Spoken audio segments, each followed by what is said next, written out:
R&B Money. We up. Thanks. J Valentine.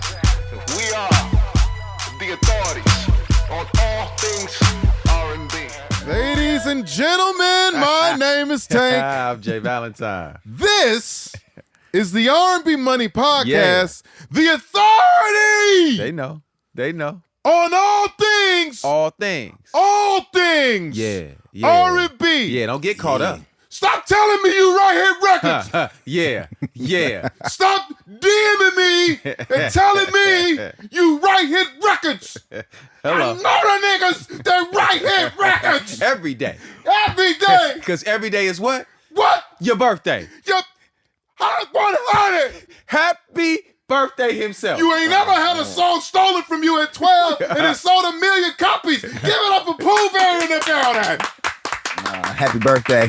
I'm sorry I'm yelling. Oh, man, I love it. Thanks for having me, man. Thanks for having me. You do this shit. Wait, was that your yell? That was my yell. Thanks for having me. Yeah. I'm calm Bro. down. Yeah. Bro. Like, you know our pod is a flower pod. To give you the flowers you so right. I don't know if we have enough flowers in here. He already said we didn't have enough room on the wall. We didn't have enough room on the Oh, man. He said, what are those? His what? Oh, wait a minute. Those are those things that where I can I have no get- more room for. No, Bro, it's so much information and so much great musical conversation that hopefully we can get to some of it. We ain't gonna be able to get to most of it because we would be here for a few days. Hopefully, maybe we Sure. can do a part two. You know what I'm saying? Like, listen, maybe I could be the first part two. What we should do is we should do this. Listen, as hard as it was to get him to come on this podcast because he don't do this shit. Yeah. He already said he don't don't do do part pods. two. You don't do I pods. don't do pod. Nah, but But this is special, I man. think What that- you guys are doing is Yeah. such a magical environment that I think just think is very important. It's very needed, and it's something that's been missing, for a while. So I applaud you guys for Thank you, filling brother. that Thank void. you, bro. Yeah, Yeah. man. Thank you. No, I think thank you. I think we do this, and then I think the other piece of information is, if you haven't even done it yet, is people need to really see you at work. Oh yeah, I would love that. The idea behind like what Joshua does when people actually sit and get to watch him in mix action. it in action. Yeah, I would love that. Because that's That's the magic. That's the magic. Yeah. that's different. And that is exactly what you are, brother. Magic. Thank you, man. You imagine. You Thanks for imagine. saying that. Yeah. Thank you. So let's get into Some R&B shit. let's get into the some way you were able to invest in shit. something Oh, like yeah. this, How did- Absolutely. which it Yes. starts with. Yes, with the hits. Listen, I want to go back to the beginning because the story of you rapping Oh yeah. a song at 12, Yeah. having the lyrics word for word, bar for bar, Yeah, they borrowed them. We're still as Did you ever get the lyrics as back? Soldier Nah, I would never got them say, back. Nah, they stole them. and go platinum with it. Yeah, man. I was 12 in a group, and What's the group name? Give me the group. This is hilarious. TWC. Together we chill. Together we That's the chill. absolutely cornball. We had a song too with the hook, with that, That in the name hook. would not Together work we- together. Nah, bro, it was embarrassing. For the But dudes. you know why we embraced it as Yeah. kids? Because Red from ABC came up with it, and I'm like, ABC, TWC. We're like, oh, okay. There's some letters. We got our own letters. Not thinking, I'm like, later on, I'm like, this is corny as shit. Yeah, But yeah. in the moment, it was the dude from ABC giving us a letter And name. they cracking. They was pop. cracking. Yeah, I'm like, Yeah. they was 8 years old to 12 on Soul Train performing. So I Yeah. was inspired. But at that time, Criss Cross came out dissing them with Jump. I know everybody Yeah. there. That was a direct diss. That was a battle rap for kids. In what was that? 1993. 92. I was 12 years old. Red was 13. And Red was my manager, strange enough. You had a 13-year-old manager. I had a 13-year-old manager and I was 12. Okay, all right. Let's think about It's the called big equivalent. business. Yeah, man. Right? Because I'm 48 Yeah. and you're 45. you 45. So when I was your 12, young ass you'd have been my manager. manager. Your 9-year-old And manager. Yeah. Yep. Like, listen to me. I know I've been through the ropes. I've been doing this shit half my life. Yeah. You were I got signed. two. Yeah. Yeah, man. Yeah, so I actually, man, I mean, I wrote a rap that was dissing Crisscross, and Because he was dissing your homie. that's my homie. So I'm like, you Yeah. can't just diss them and don't think, you know what I'm saying? Because they were like, they had songs, Aisha, The Playground, like they weren't built for that. Yeah, yeah. So I wrote a rap, dissing them, and I rapped it to Red, and he was like, man, do it again. And he kept throughout the day, kept saying me, like, have me recite this rhyme. Then Red disappears, ABC disappears for 6 months. I'm like, man, that was my manager now. He's just not even answering my calls. And then I go to 7th grade, and my friend Kevin is like, hey man, remember that rap you recited to me? He's like, I think it's on this album that Michael Bivins put out on the Biv 10 compilation, All for One, One for All. That was the first single off of it. It was like, All for One and One for All. I don't know if you guys remember that. And he had the Boys to Men, ABC, BBD, the East Coast Fam. So that was the whole compilation. I listened to it on a cassette player in homeroom in the 7th grade, and I hear it come on. Boom, boom, shaka like a boom, boom, boom, boom. Tic tac toe, crisscross them out the box. Happy jiggity jiggity jumping out your side. And I'm like, and I was so confused because I was so happy. Yeah. But I was sad because I'm like, wait, let me open up the credits. And then I looked at the credits, and You already understood credits though. I understood at credits. 12. Yeah, I Okay. understood what the credits were because, I was making music, man, I sucked at it, but I was making it enough to know that the people in the credits were the ones that were behind the, the magic. So I went to read the credits. I'm looking for my name. Then I'm like, well, where's Red's name? And then I didn't get credit. Red didn't credit. The manager of the group at the time, I'm not going to put nobody out there, but they got the credit. They got the publishing for it. And that was like the first time I actually had something like a copyright stolen from me. I just happened to be 12 years old. It was a young lesson. Yeah. I was in the 7th grade, back near middle in College Park. Did you have any ideas of like, I gotta get to somebody to tell them that's my song? I didn't even think about that because I was 12, man. I had they were my connection to the industry. It was Red, so outside of Red and Roro, those were the only two people I knew in the industry. Yeah, so when they disappeared, I had no other way. So I didn't even think to like how could I even try to fight to get credit? Yeah. I was just happy and hurt at the same time. It was like the yin and the yang, and I was like excited but disappointed. It's like, man, I can hear it, but there's nobody gonna know. So, I kept that story secret a while because I was more embarrassed by it at a younger age than I was like using it to show people that like, hey man, you could get ripped off at a young age. There's no age limit on getting ripped off. So, but I didn't tell anybody for a while, man. And then I started thinking it was cool to just be a voice for people who get ripped off at a young age and be like, hey, you're not the only one. You know what I'm saying? Right. And you learn from those things. You learn. I learned at a young age like, publishing is something. I didn't even know what it was, but I'm like, this is something serious. And then it took my cousin, Courtney Bear. I don't know if you guys know Big Bear, who discovered 112 and Jagged Edge at one talent show. My cousin, how I got into the music business, my cousin, Courtney Bear Sills, he works with Killer Mike right now. He discovered at one talent show, Tri-Cities High School, 112, and Jagged Edge. 112's name used to be called Forte. That was the name of him. And then Jagged Edge, I forget what the name was, but it wasn't Jagged Edge. Then he went on and introduced 112 to Puff Daddy, and Puff Daddy gave him the name 112. And Jagged Edge went on to So Def with Jermaine Dupri. Man, he went and managed 112, moved to New York. They came out the first album, sold 1 million records, Cupid, Only You, big success. Yeah. Came back and was like, Pooh Bear, you could make money writing songs. And I'm like, how? He was like, I'm going to put you in with the guys. I'm gonna see if you have a chemistry with any synergy with Deron, and see how it goes. Maybe he'll work with you. So he takes me over, drops me over to Deron Jones. Shout out to Deron. Q was there, Quintus Parker, and we created the song Anywhere. Deron had already started it and already was working on it, and I just came and added to the record Anywhere, and that was my first hit. Anywhere is your first hit? Yeah, I was 16. We could do it in the shower. Yeah, man. Yeah, I was in high school. I was in the 11th grade. Yep. Yeah, and mind you, when that came out, it didn't sound like anything. Like it didn't sound like anything Super Mike could be like. It was the What sample is that? No, it's no sample. It's no sample on that. No, it's a all replay. It's an interpolation. No, all original.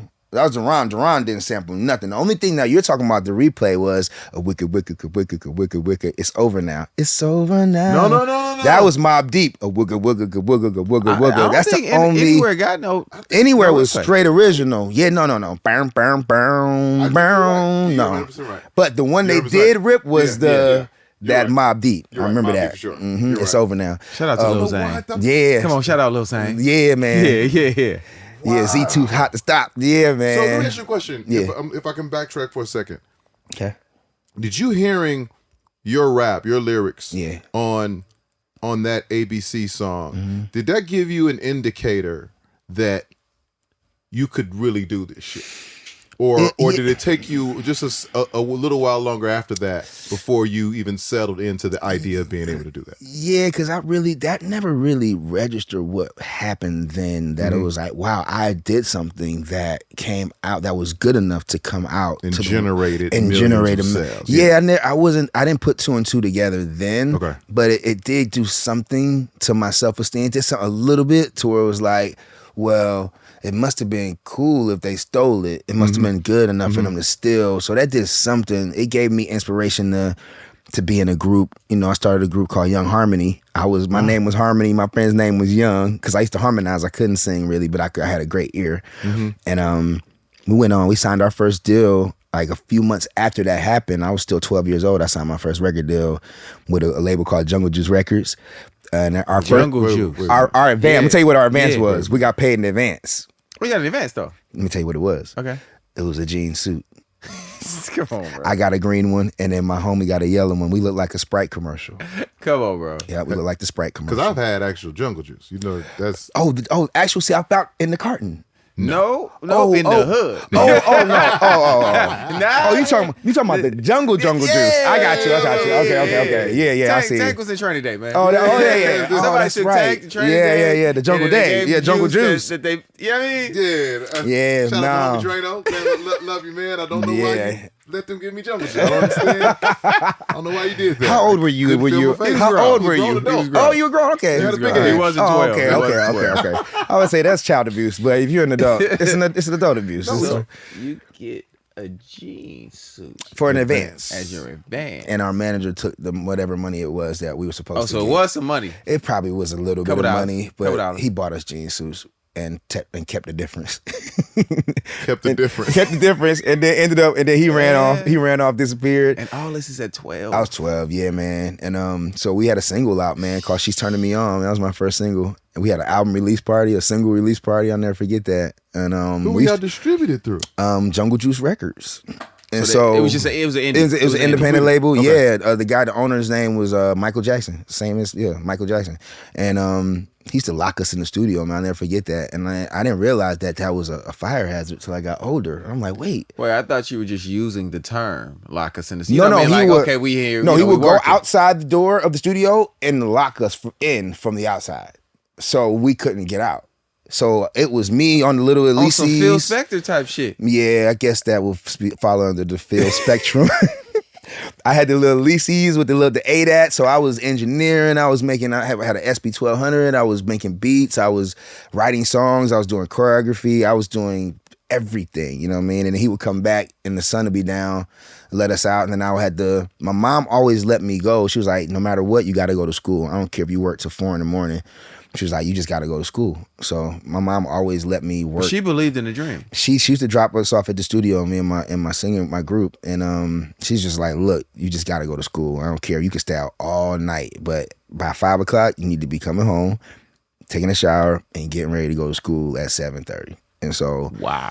yeah, so she let me do that. I support my mom. You know, thank my mom for supporting me and dropping us off. She was like our Uber back before Uber. Yeah. You know what I mean? And she believed, and she really was just a positive. Like, she just always told me I could do anything and be anything I wanted to be.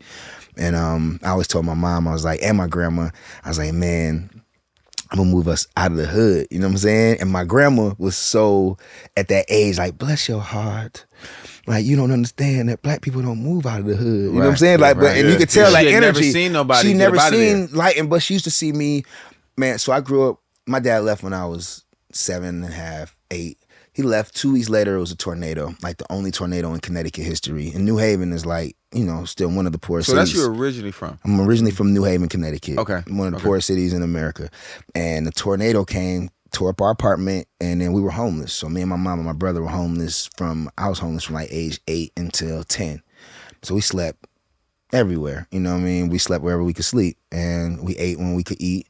And the church did an offering one day, and they gave my mom like $4,000. I'll never forget that. And then we moved to Atlanta and started over there, but we still, were struggling there. And we ended up living with my grandmother, and it was like 8 of us in a 2-bedroom apartment. So I slept on the floor till I probably slept on the floor till I was about 16. That's when I started. So I started on the floor till you were 16. Yeah, man. I started making my first. Like after Anywhere, I started getting little ASCAP checks, and when was what at what age is Anywhere? I was 16, and then it came out when I was 17. I did it with Duran when I was 16. Came out when I was 17. Going 17, and then it went in from like 97 to 98. We Can Do It Anywhere was out. And then I also worked with Pink when she was Burgundy. She was making R&B music, so I don't call her Pink. She was black. She was Burgundy. Can't take me home. Yeah, she wasn't Pink yet. Her next album, she went Pink. You know what I'm saying? I got the Burgundy Pink. Yeah. But those were, I told my mom and my grandmother then, I was like, I'm gonna move us out of here. And I'll never forget like getting my first little ASCAP check. I didn't have a bank account. I went to the check cashing place and they take 4% out. Absolutely. I never forget that. And I was like, went in there with a check and came out with money, and I was like, wow, I didn't even care about the 4%. You remember how much your first check was? Yep, it was about $4,700. I bought a cell phone. I'll never forget that. Yeah. That's first thing. My first purchase was a cell phone, and then I bought a bed because that was like my first time. And then I started renting a room from my cousin because I didn't want to sleep on the floor in the 2-bedroom apartment with it was 8 of us. So ended up renting a room from Bear, who discovered 112, and then I bought my first bed when I was like 17 at this point. So had anybody in a position to move you forward, had anybody identified it as far as like, I'm gonna invest in him or not? Well, had you ever had strange that? enough, it was always like drug dealers, man. Yeah. Thank God for the drug dealers. Thank God Shout for that. out Listen. to the dope boys. Hey, listen, we all come from it. Yeah, because they was our first investors. Investments. Absolutely. Yeah. You know what I'm saying? They was the first hedge fund. The dope community was the first venture capitalist. Yes. Absolutely. Yeah, thank God for that. And then what happened was, I don't know, you guys know KP, Kawan Prather? Absolutely. He gave me my first record deal in a group I was in called Friction. And we signed to LaFace Records in 1996, actually. So even with that, our then manager ran off with our advance. He took our advance as well. So that was the second time. You're still not 18 years old. You're still a high school kid. I'm still a high school, yeah. So you don't fully understand what comes along with the business. Nah, I didn't even know what publishing was. My cousin was like, you can make money. I'm like, how? He was like, you write songs and you get publishing. And I'm like, all right. Are they showing you these contracts? Are they showing your mother these contracts? No. So it was no contract. Well, my record contract, no. I was just, and it's so crazy how God works, man. Like when I was signed as a 12-year-old, the person who signed us, he signed us under a management deal and a production deal. You remember those days, right? Where they but I didn't know in my production contract, he was taking 50% of my publishing. And in my management contract, he was taking the other 50% of my publishing. So I didn't have 100%. I didn't even know what publishing was, and I didn't own it. But the way God works is like my contract ran out with both of those when I turned 16. So the second I actually had my first placement, I owned my publishing, and I didn't even know what it was, but he was trying to get us to re-sign, and then this dope boy was like, nah, man, he got your publishing, and don't re-sign. Then we ended up signing with my family, with BMF, man. BMF was like the first, they gave me, they gave us a record deal. They paid us in cash. Well, you signed to BMF too? That's my family. Yeah, bro. I turned 19, Oh, BMF. And Meech, I was there. Yeah, and Meech used to always tell me, like, look, we all going to jail. Except for you. He was like, look, I swear to God. He told me this for years, bro. Him, Pops, like my Pops, he did 14 years. He did a bid for BMF, you know what I mean? So it was like, when we go to jail, I need you to help turn my story into a movie. So Meech gave me his life rights. You know what I'm saying? And I had no clue. He was like, you already in the music business. And at that time, I had did Peaches and Cream, Dance With Me. So they were looking at me like, you already in the entertainment you just business. skipped over them like they were just like, you know. Oh, well, I was 18. Random. That was, I know. Like I know. It was cracking. We're coming back to We'll that. we'll circle back to Finish your that. story. We'll be back to that. Yeah, but he was like, yo, we going to jail. You're going to be the one to bring this project and make people understand, you know, our lifestyle and so they can see it. And I'm like, I don't know anybody in the film or movie industry. He was like, you're going to figure it out. And I remember like just taking meetings with people and I'm like, yeah, I got Meech's life rights. And then I met with James DeBose. I don't know if you guys remember James DeBose. So I brought it to him and he was the In first. the Black. Shout out In the Black. Yeah, Network. man. James DeBose, happy birthday, man. He was the first one that wasn't afraid to entertain at me. all. Everybody At was all. like, nah, I don't want the repercussions. I was like, there's Nah, no James a real repercussions. one. Like James a they're real not one. killers. They were the only crew to unite all the gangbangers. Yeah. Like they had, you On know some what I'm Get saying? Money shit. Yeah, it was like blue, red, you know what I'm saying? Everything, Yellow. everybody. Yeah, Everybody matter. just come Yeah, get matter. mad. Yeah, leave your ego, leave your colors behind and come get money. So, you know, that right there, I brought it to James DeBose and then from there it took its channels to 50 Cent. So thank God. And Meech's whole plan was, I want to pay taxes one day. He was like, when I get out, I want to pay taxes. He's like, I don't want to live that life. And so, you know, shout out to 50, to Curtis, man, for making that come true and sending little young Meech to acting school. And, you know what I mean? That was, it's been a blessing. And thank you, 50 Cent, you know what I mean? Because I used to sleep on the floor at BMF, like out here. You know what I'm saying? You know, in the Valley. Then we went to the Merino Valley. And then you know what I'm saying? Then it was a time when they separated. The brothers split up in 2000. 2000, they split up. And Meech was like, whoever come with me, come with me. Whoever stand with my brother, stay with my brother. And I stayed with Meech. And then my group started getting real jealous because of my success as a songwriter. And they would start calling me Hollywood. I was never Hollywood, bro. I'm still the same right now. I got a Exact 6-pack. same person. You know what I'm saying? Hey! Shout out my nigga said he got a 6-pack. Shout out to the 6-pack. Yeah, no, but Yeah. Talk your shit. no, but yeah, that was like, you know, Because getting a BMF 6-pack is harder than writing a record. Come on, man. Shit. That's that's a bunch of steps. But Man. nonetheless, man, like BMF, they were there for me, man. We were, you know, we worked, we did. It took a minute. I was like, hey, man, when we gonna record? He was like, y'all want to record? I was like, yeah, we signed a record deal with you. Partying? So we didn't understand, but we were kind of like a flex, almost like it was like it was a label. Yeah, but I was like, so wait, when are we gonna record? Because I see y'all spending $80,000 every night in the strip club. We would go to the strip club, they would hand us money, and I'd be like, I can't really throw this. And I would throw like $13. I would throw 13 singles out of the 100 and be like, all right, nobody gonna notice that I ain't throw my whole 100. You know what I'm saying? This 87 going to my pocket. Yeah, I pocketed. Yeah, I dedicated. I invested $13 into the dancers.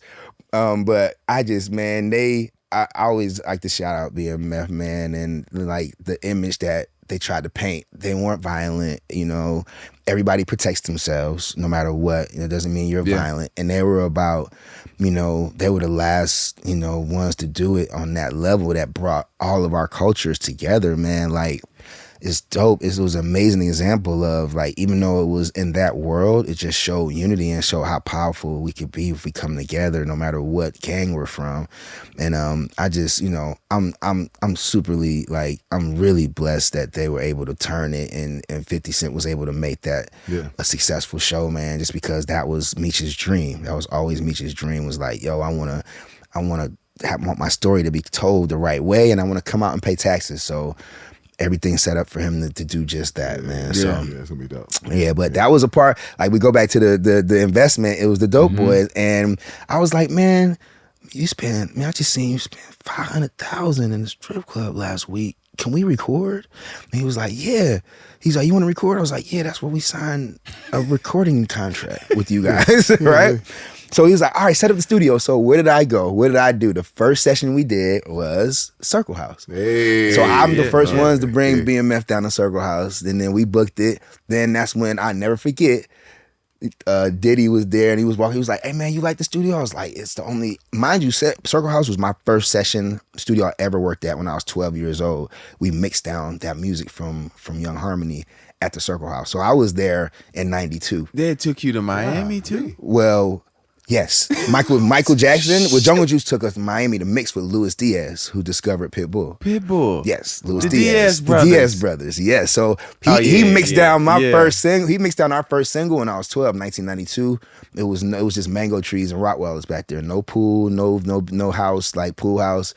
So I talked Meech into like letting us go record there. So I booked the tour bus, I booked the sessions, and then from there, that's when I realized, like, man, we might be a front. I was like, That's when you realize. yeah. I was like, I don't think we ever coming out. I was like, I think we just look good. And they'd be like, I got a group. They had Blue Da Vinci was rapping. You know what I'm saying? I'm like, maybe we never coming out. Yeah. And then all the indictments started. And that's when Meech was like, look, man, he always told me this throughout the years, like, we're all going to jail except for you. When the feds come, tell them everything you know. And they always protected me. They would never allow me to see anything that would incriminate myself. And I appreciate that. Yeah. Not understanding what it was. I knew what was going on, but I never saw anything illegal. I saw a lot of money, but that wasn't illegal. You know what I'm saying? I seen rooms with, 10 million in one room, 5 million in another room, the 5s and the 20s in the room, the kids counting the money. I seen all of that. But I didn't take that as like, oh, this is, illegal. So everything happened just as though he said it. And they ended up getting their time. Everybody got their time. And, dude should be getting home in a few months. So that's a blessing. And when he comes home, he's going to come home exactly the way he wanted to with, his story being out there and him being able to pay some taxes. So, hey, man, thank you. Thank you, Meech, for believing. And thank you, Pops, for believing in Friction.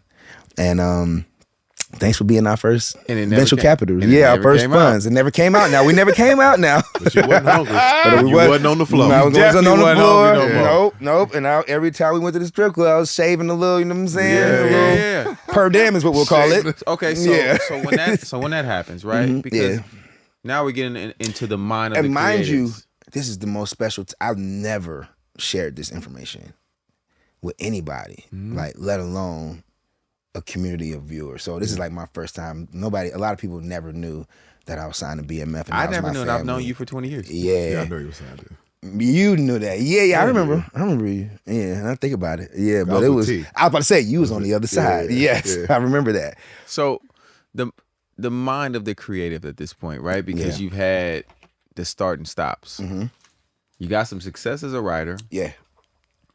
Lucky enough, not even lucky enough, blessed enough at this point. Absolutely. That it all came back to you. You own your publishing at 16, Yeah. which is wild that somebody would want to own someone. He owned 100%. Well, you don't of my even, publishing, this so. I kid didn't even has know what it no was. idea what it is. Nope. It's just a wild, it's just wild. But, he had my back because the timing of it was like divine. Yes. I could have met 112. I mean, I could have worked with them on Cupid or something. Right. And not he would had have any of made it. money. Yep, he would have had all of that. So you're about 19, 20 at this point. Yeah, 19. I was. You got some Peaches hits. Peaches and Cream was. Yeah, like, you when I got some turned hits. 19, You didn't wrote Peaches and Cream, which is Dance killing With the Me. streets. Yeah, I did 10 songs on that album on part 3. 10 songs. On part 3, yeah. Yep. So, God, Yeah, you just getting busy. Cause that's all how I really want, Dance With Me. God, come man. That's how it was introduced Sweet to me. Love. That's how it was introduced to me. Really. Ethiopia was like, yo, Pooh Bear. I was like, oh, what he worked on? Right? Because at this point, Oh wow, I was 19 then. this is not, this is not the era now of what's his Instagram page? No. They got his whole discography No, on there. it's 0 This degrees is right when now, yeah. someone has to tell you right with the credits. who did it. Right. Because sometimes the credit ain't what the credit's supposed to be, too. No. Right? No, there's a lot of non-writer credits. We went through that already. We went through that. So, as a publisher at the time, Ethiopia is like, yo, Pooh Bear, he cold. Really? He is. Ethiopia said that about me? What? Happy birthday, Ethiopia. I never knew you felt like that about me. Thank you from the bottom of my heart. No, for real, bro. Yeah. And when she started mentioning them 112 records, I'm like, oh yeah, I do it every session. Oh wow. 'Cause those were my commercials. As young niggas, like, Yeah. 112, Jagged was Edge, the guy. what they were on, Yeah. it was speaking to all of us. Right, And to find out that someone our age also was writing those songs was like, oh yeah, no. Set that session up. He was wow. advanced. Ah, man, you know what I mean? I had a head start. I was locked in the studio at 12. Like, they used to That's lock crazy. me in. So I think I had a lot to do with, being able to do those. You was gonna get your 10,000 hours no matter my what. $10,000, yeah. I If started you off at want 'em or 12. not. Yeah, yep. They locked me in. So Yeah, what? So yeah. what do you now? You Yeah. got these records. Yep. You've done the artist thing a little bit. You dabbling. You doing this whole at thing. that point, I made in my mind that I didn't want to sing. That's when that happened. Yeah, because I'm like, all I wanted to do was buy my mom a house and Okay. move my grandma out the hood. So thank God I turned 19 and I did those records. And then my cousin was like, look, you're going to do a co-publishing deal, but wait till you got 2 number ones. So when Peaches and Cream came out, that was my second number one. I was 19 and I did my So first, anything is the first number one. Anywhere was the I mean, first. Anywhere, Yeah, I'm sorry. R&B, yep, on the R&B charts. Yep. And then Peaches and Cream on the R&B charts. So you walked in. Number It's so crazy because I was with L.A. Reid yesterday, and I'm like, bro, you gave me my first publishing deal when I was like 19 years old. You gave me my first 6-figure check. You walked in. Yeah, In what year is this? 99. In 99. For the 2000. 99 going into for the 2000. 2000. Yeah, 2000. Yeah. With 2 number ones. Yeah. At that time, Yeah.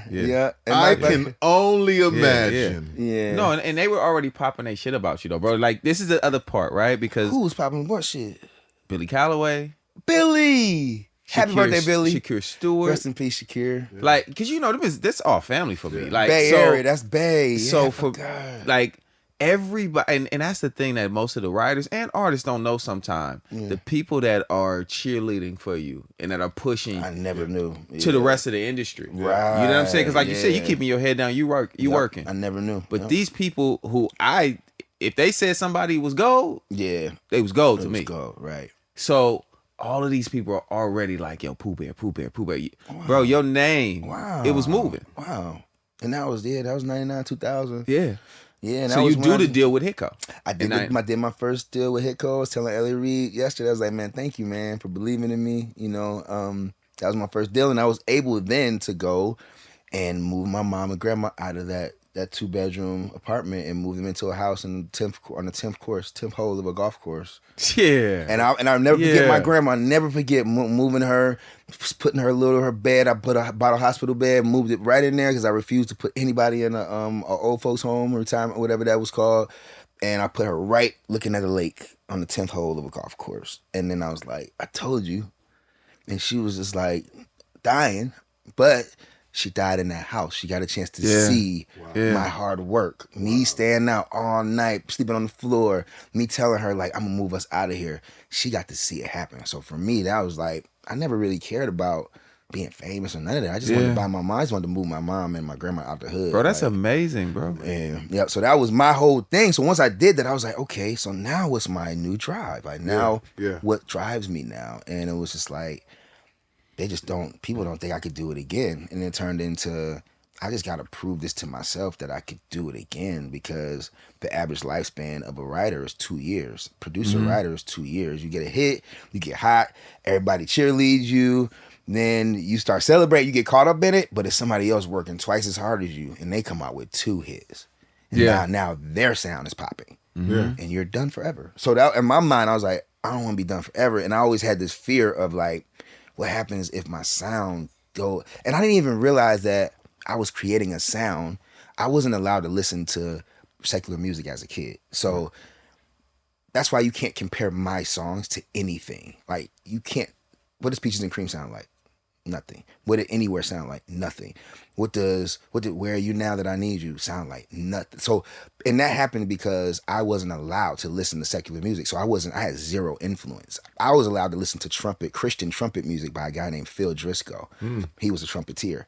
And so Christian trumpet music. That was all I was allowed to listen to. That's a thing. That was a thing because I ended up playing the trumpet in the band. I'm a church kid through and through. Bruh, so you understand. this is You've the never first heard time I'm of hearing Christian trumpet. Oh, Christian. Phil Driscoll. Look him up. He's still out right now. I've never Playing heard the trumpet. He got to be like 100. but he playing the trumpet. that's Phil Driscoll, great. he made me, and of course I ended up playing trumpet in the concert band, playing trumpet in the marching band. So, but it was because of my influence. That was all I was allowed to hear. So when I would go in the studio to make songs, it didn't sound like nothing. Like nothing else, yeah. So in my mind, I'm like, this is garbage. You know what I'm saying? So I was like spending So you years. think you weak? I thought I was garbage because I couldn't make a song that like reminded the me. other stuff. And that's how people, Yeah. still to this day, most people, they don't realize that they're doing this. But when they listen to a song, they're subliminally comparing it to something else. In Yes. order for them to be like, for sure, I love for sure. that. You're like, why? It made me feel like Yeah. that Marvin Gaye, or it made me Yeah, feel. yeah. So knowing that, it was that much of an uphill battle because I had zero influence. Yeah. It helped me in the long run from lawsuits because nobody can ever say I stole their melodies because it's all my own melody. I created my own melodies. But at the time, I was like, I suck. And I was like, I just got to keep getting this garbage out of my system. Like, because eventually something good is going to come.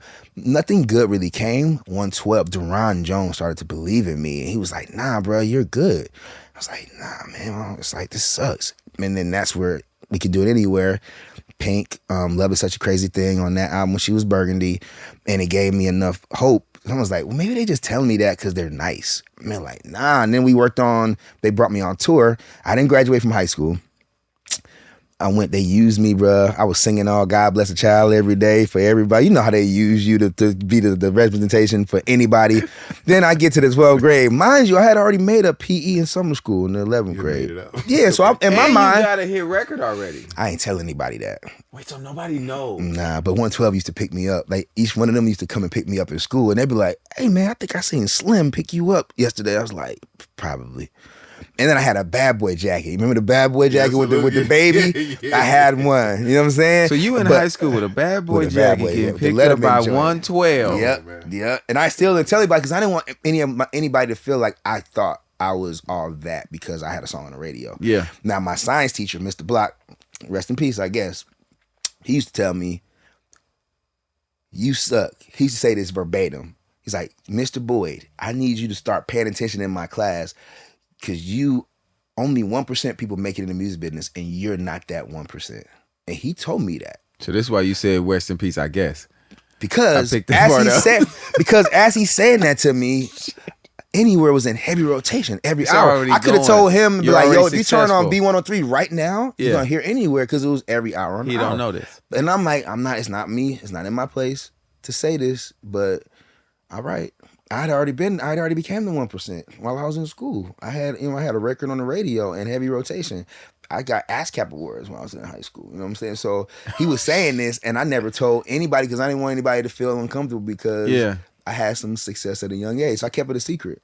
Nobody knew until like later on, and people just found out. But it wasn't a thing. It wasn't like the rumor in school, like, oh, Pooh Bear did that Anywhere song. I never told anybody. And just wanted to keep it a secret. And I really just wanted to buy my mama a house. Like I wasn't doing it for any other better than reason. me. But I would have wrapped the nigga up in the bad boy jacket, choked him out with it. Now you know. Yeah, take that. Yeah. Yeah, bad boy. Bring my concubines. Right. The writer of hit records is Right? upon you. It's Solomon. Yeah, but that was like, man, I definitely 19, 20, I was making songs that when I was doing them, it was so hard to place them. We know as songwriters, like I used to try to write songs for artists, but then I would make songs for myself because I always pretended to be an artist. So when I would play the songs that I wrote for artists, they would be like, nah, what else you got? Then when I play my songs, they'd be like, I want I need that. all of those. I want all of that. Yeah. And I'm like, well, why don't they want the shit I'm writing for them? And really, I figured out, like, artists, they don't want what they already sound like. And writers Preach now. think, Come on, preach. writers think, and when they're Give doing, him his camera. yeah, Give him his camera. Yeah, You here's tell a these here's a writers. fact. Here's a fact, guys. As a writer, when you're going in, you know, you grew up hearing these artists. You don't really want to study what they're working on, what they're doing, because they did that already. So what I've learned is they want what you would do for yourself. They don't want what you think they would have done on their last album because that was their last album. So even if that was a sound, they don't want to go for that same sound on the next album. So the secret is make music for yourself. Write songs for yourself that you love in hopes that they can resonate with that. Don't try to make songs for the artist unless you're with them every day and you know they're going through heartbreak. You know they're in love. You know their story. Mm-hmm. You can't really. You're just getting in a car and driving without having a actual address to put in the Waze. So the actual address is the concept. That's the idea. You know, ways to take you through the hood too. It take you through the hood because now they trying to get you to buy stuff. They advertising Popeyes. You know what I'm saying? They're like, you know, you can stop. I know you're hungry. Yeah, shout out to Waze. It's not the greatest in Miami though. Might have had you in the hood in Miami too. Waze took me to some dead ends, and I'm like, oh man, let me go ahead and grab this pistol and get up out of here. Oh yeah, I've only had good ways. But now make records for yourself, man, because like you think you're writing songs for what you're used to hearing, and they want what's next. They don't want what they did already. So I learned that with Usher. I learned that with Chris Brown. I learned that with Justin Bieber. It's like anytime I play songs that I think would be for them, they be like, nah, like quickly. And then I play. I'm like, well, I'm just playing some stuff I've been working on, and they're like, I want that. Love that. I love that. And I'm like, but that's too mature for you. And they're like, no, that's where we want to go. But that's mine. Yeah. That inner side was like, that's mine. Bruh. But I had a song on the radio this is how humble I am. I had a song on the radio that was heating up called Alone. And I'll never forget, I just met Justin, and I wrote something called Recovery, and he heard Alone. He was like, "What's that?" I was like, "That's my song, but it's on the radio right now." He's like, "Yeah, I don't care about that." I was like, "What you mean?" I was like, "What you mean?" That is a superstar comment. Yeah, I was like, "No," I'm like, "It's actually out. It's growing." You know what I'm saying? It's building momentum. I was like, "How else can I say this?" Yeah. To understand my heart. Growing. Yeah, my heart is in this. Yeah, it's getting bigger, you know what I mean? It didn't matter. It didn't matter. And then I was just in my mind, I was like, what? But really, I'm a songwriter. And I always just kept bringing myself back to, I do this so I could help provide a better life for my family. And I'm like, man, you know what? You can have it. So I gave them the record while my version was on the radio, and they went on the internet, they scrubbed it down, they put it down. The crazy part is you can still find my version on YouTube, which is crazy. But they literally took it off, and then he cut it. And that was like me understanding, like, you know what? This is not about me, man. It's about me getting my songs out there and getting my melodies and being able to elevate my family, man. And then if I'm supposed to be a singer, inshallah, God willingly, it'll happen. But right now, I'm here. And I started going through the rest of my album. Then he wanted certain songs. I was like, that's nasty. That's perverted. So then I had to think, like, instead of saying grip tight, we all know what a grip tight is. Mm-hmm. I was like, hold tight. So then grip tight became that hold on tight. Yeah. Now it could be a hug, knowing what it really is on the double entendre. Yeah. So grip. So I started going in, and he was like, I want that. I was like, well, maybe if I just started PGing all of my rated R songs, and that's where Journals came from. Those are like rated R songs. You've given a real lesson and a real manuscript to young songwriters. Yeah, man. And having an understanding that as a songwriter, that's what you're doing. Yeah. You got to be of service. Yes, you have to be of service. Not about you. You got to take your ego out of it. Take your ego out of it. What does that artist? So what does said artist need? Yep.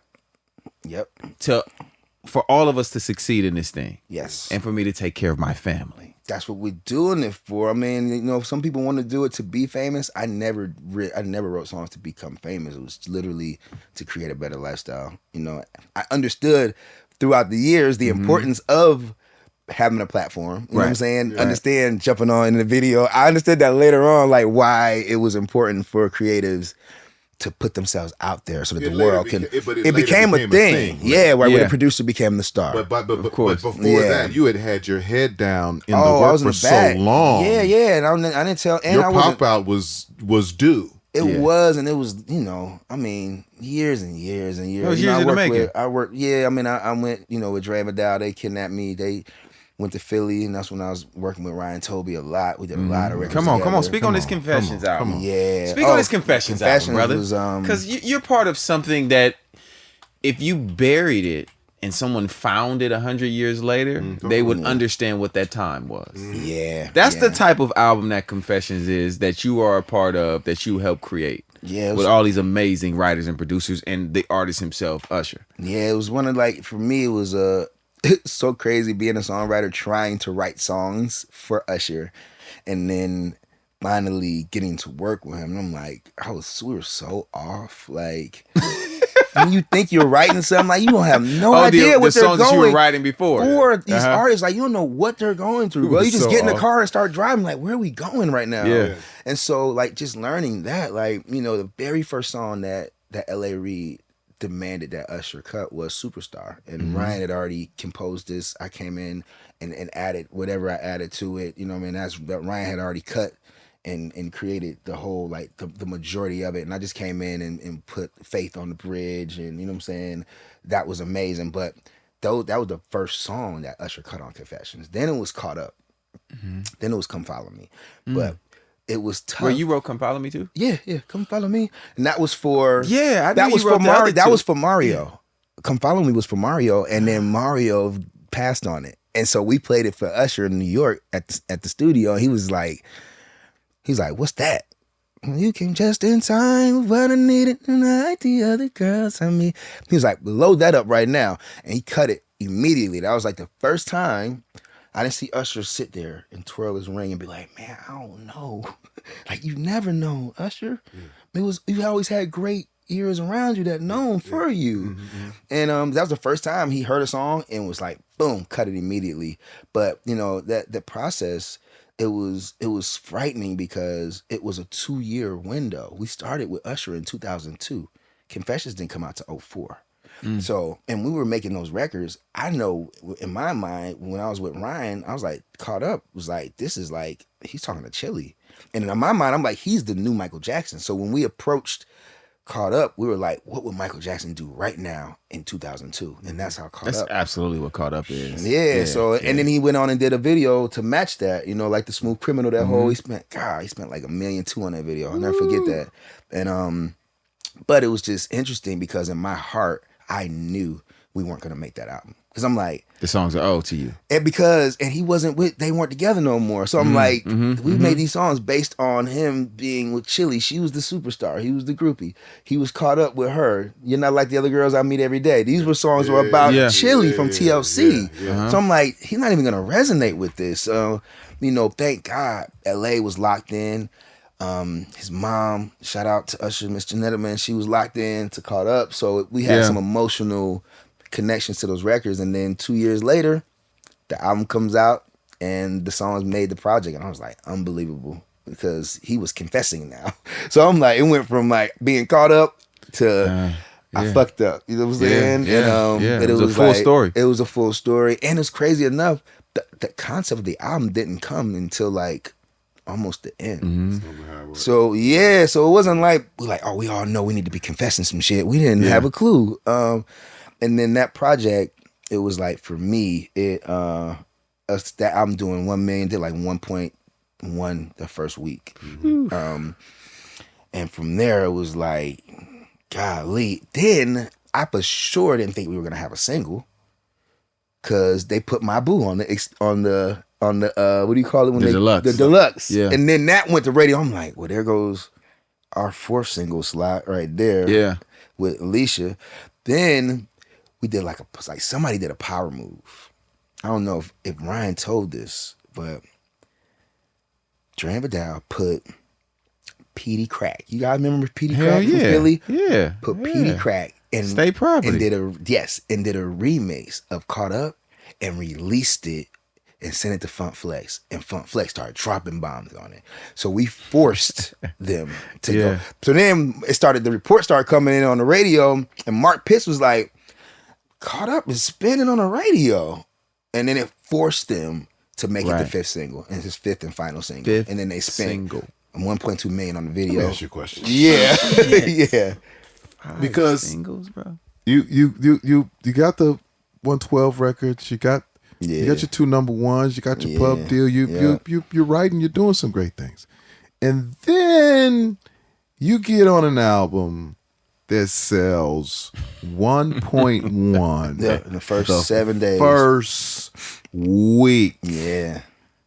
How you're I'm sure you're already a sought after writer, but is there an elevation that is out of this world when you sell 1.1 the first week? Because I know there's I've experienced not close to 1.1, more like 650,000. It's amazing, and it was a leap, and you had I got a night and day. Lamborghini. You got a Yes, Lamborghini. that's what happened. I got a Lambo. I said I need a Lambo along with all of these other things you're talking about. When I had my turn, I didn't buy a Lambo. You didn't buy a Lambo? No, You was So sad for you. So I sad. should have. I didn't have you no gotta- kids yet. What the you got to get those Lambos. You got to get the Lambos out your system. What was I Yeah. doing? I don't know. In what sync you crack. was I should have doing. bought a Lamborghini. Man, please. Yeah, wow. So did you buy a Lamborghini? I didn't, man. I was I bought like a 7 Series BMW, but I was like, What were the calls like? Like what were it was interesting because true enough, man, even then, like when you came out and was like, man, I need you to quit that humble shit, right?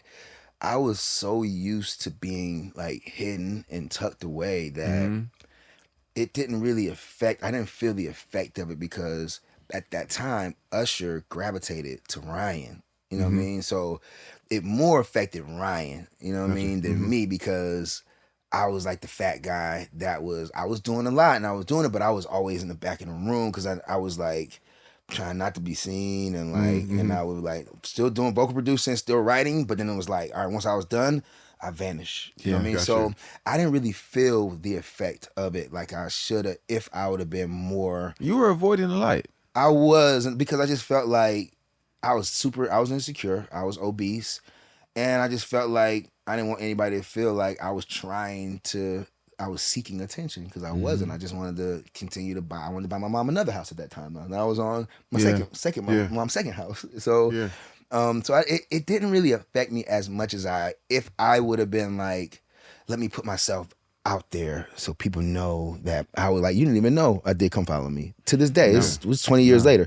So I just wasn't putting myself out there enough to ride that the way that other people were doing. Like You never have, bro. I know. You never still. I know. Niggas with records like you have? Yeah. You better than me. People not. Nah, I could have easily been on every record like Yeah, happy birthday. You know what I'm saying? That, he's saying that, but he not like that nigga. You know how I have my shirt off just on stage? Yeah. I would have my shirt off right walking now. around. No, podcast. you wouldn't, And the bro. podcast right now. Hold on. If I had your I records, feel comfortable. I had your records. You know how many I'd times be I've right had here. to tell him I would lay. Take your shirt about off? some hell no. I'm okay, saying, like, okay, nigga, okay, my bad, that's my bad. his Yeah, business. I would okay. lay here and do the podcast. You with my shirt off. lying, Like, bro. put Put your You pinky on your right My nipple, beard. though. You gotta put your pinky on your right nipple. Yeah, that's for equilibrium. Yeah. This nigga's a comedian, Yes. but he's a very humble person, bro. So him saying that, because we've had moments where I'm like, Chief, you know that's like Yeah, it's a big deal. big thing, bro. Yeah, like, yep. you know, yeah. I know, man. He's like, But that's our. I'm like, Chief, these that's are like- our characters, though. This is from. I think this is from church. Yeah. like, This from church, yeah. Yeah, it's like Yeah. you So y'all know saying it. I ain't like that 'cause I didn't I grow don't up need in to church? say it. You already, you know what I mean. Yeah. You guys can do it. So since I didn't grow up in church, that's But the spirit was in the church. Was in your heart. The church was in your heart, though. God know. He just said, "God know your heart." God know your He heart. just said, "You God know your heart." Absolutely. That's what you gotta tell. Yeah, the church is not the. You know, in church, you are the church. You are the tabernacle. God lives within. Yeah, God is within. So Yeah. you do confessions. Yeah, It's cracking. Yeah, and I didn't really, and even then, man, like I love Usher, man. But he didn't really. He was such a superstar that he was just like going, you know what I mean? Because in my mind, you would have thought that after you sell over 20 million records on an album, hey, let's run it back. Let's do the same. Let's use that same gotcha. formula Yeah, until it doesn't work. Like if it's not broke, don't fix it. Right. Right. And it was just one of those things where it was like the next popping person that came up was Dream. You know what I mean? So he ended up doing Moving Mountains, Loving the Club, and it was like, and it went from 24 million units to 1 million units. So somewhere along those albums, he lost 23 million humans. And in my mind, it was like, man, why wouldn't he just use the same formula. We're not gonna make the same songs. Like, I don't like using my own melodies twice. So I'm like, why wouldn't he stick to that formula? And that was a question that was like, and I had to realize that wasn't a part of his thing. Like, he's a superstar entertainer, but it was always the people, the powers around him that would be like, oh, you need to get it with. This the new is hot next. person. This This is popping right yeah. now. Yeah. So, and everything happens for a reason. And happy birthday to Usher for even, for believing in us, man, and singing those records the way he does. And now, and I hear now in his show, it's like, the songs have a moment in the show. absolutely. What? They have a When moment. Caught Up comes on, Man. Yeah, so I'm hearing. So Yeah. I'm excited to see the tour. But from there, man, I just honestly, I didn't care about people knowing who I was. And I didn't understand the importance of how it helps your brand for people to know that you exist. It took me a long time.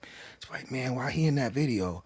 Why he in that video? And then I was like, oh, because nobody knows who they are. And then when they Unless see they- them, yeah. unless they put themselves out there.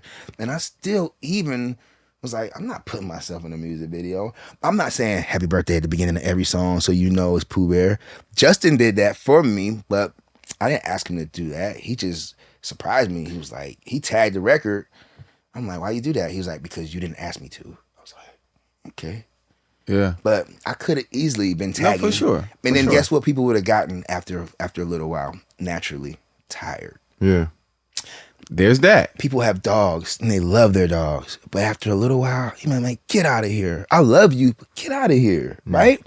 This is relationships. This is everything. Like, it's that space. It's that natural, like, I need time to miss you. I need this space. And I felt like I naturally created this, like, nobody knew when it was my song, so you couldn't get tired of me.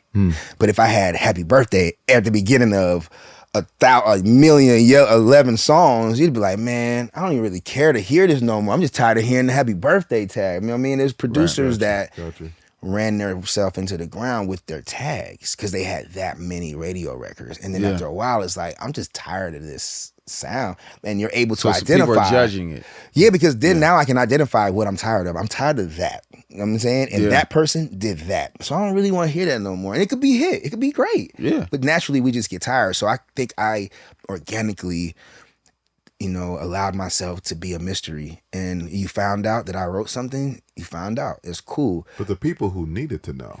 I've always been somewhat of a, like, celebrity to the celebrities, you know what I'm saying? Like, or a star to the stars. Checks and performing. They knew who I knew was. exactly who Yeah, you but were. then at the end of the day, I also knew that the more you put yourself out to the world, the bigger those checks get as well. Because when they have a demand for you, for your sound, then the label, that's your leverage. It's like, oh, they love my sound. You They can't really resonated put a with it. price on notoriety. You can't, and know I what I mean? noticed, and this is when I noticed how important it was. I did I Can Transform You for Chris Brown in Orlando when nobody wanted to work with him because of the incident, and I knew what happened. I'm like, bro, you're a superstar. Like, I'm gonna work with you forever. I don't care what happened. I was in Orlando at the camp, the dude Johnny Rocket's place, did Transform You, did those records, and then ended up doing She Ain't You on a fluke. You know what I mean? I wrote that record in You wrote She Ain't You on the fluke. 15 minutes. Because bro, I would never write over a sample, bro. I'm a publisher. I'm not writing over Right Here and Right. Human Nature. Right. I'm not writing over, even if it was just one of them. I don't write over samples because they take all the publishing. So he put that record on and was like, man, while we waiting on the Just Blaze beats, Yeah. you hear anything to this? And I went in the booth. This was back when I used to go in the booth. And I was like, yeah, turn the mic. And I started doing humming and singing it. And I wrote it. I knew exactly who I was writing it about. It was about my ex, you know what I'm saying? And he cut it. And it's so crazy that we cut 4 records with Just Blaze. And I remember they called me from Jive. And they were like, hey, we just want to let you know you made 1 song on this new Chris Brown album. And I'm like, 1 song? I was like, I did 4. You know what I'm saying? But somebody had outpriced themselves. They tried to charge a bit too much. So those 4 records, they weren't affordable. So the 1 song that made it was She Ain't You, the one that I did in 15 minutes. And it was like, oh, by the way, it's his next radio single. I was like, unbelievable. and then it was a hit. Right. Yeah. And then he went on and he won a Grammy. They let him come to the Grammys and perform it. You know what I'm saying? And I remember Chris telling me, he was like, bro, you wrote the song that won me my Grammy. And I'm like, no, I didn't. He was like, yeah, you did. She Ain't You was the record that when I put that out, the Grammys acknowledged me. Yeah. And I was like, no, that was for best R&B album. He was like, it was your song. Did y'all get whooped on the publishing? She Ain't You? Yeah. Bruh, I ended up with 1%. Huh? I walked away with 1%. Bro, I was sitting at the ASCAP table when we was getting the awards, and the dude who wrote on Human Nature was next to me. His wife was like, do you think you could work with my husband? I was like, listen, that was an accident.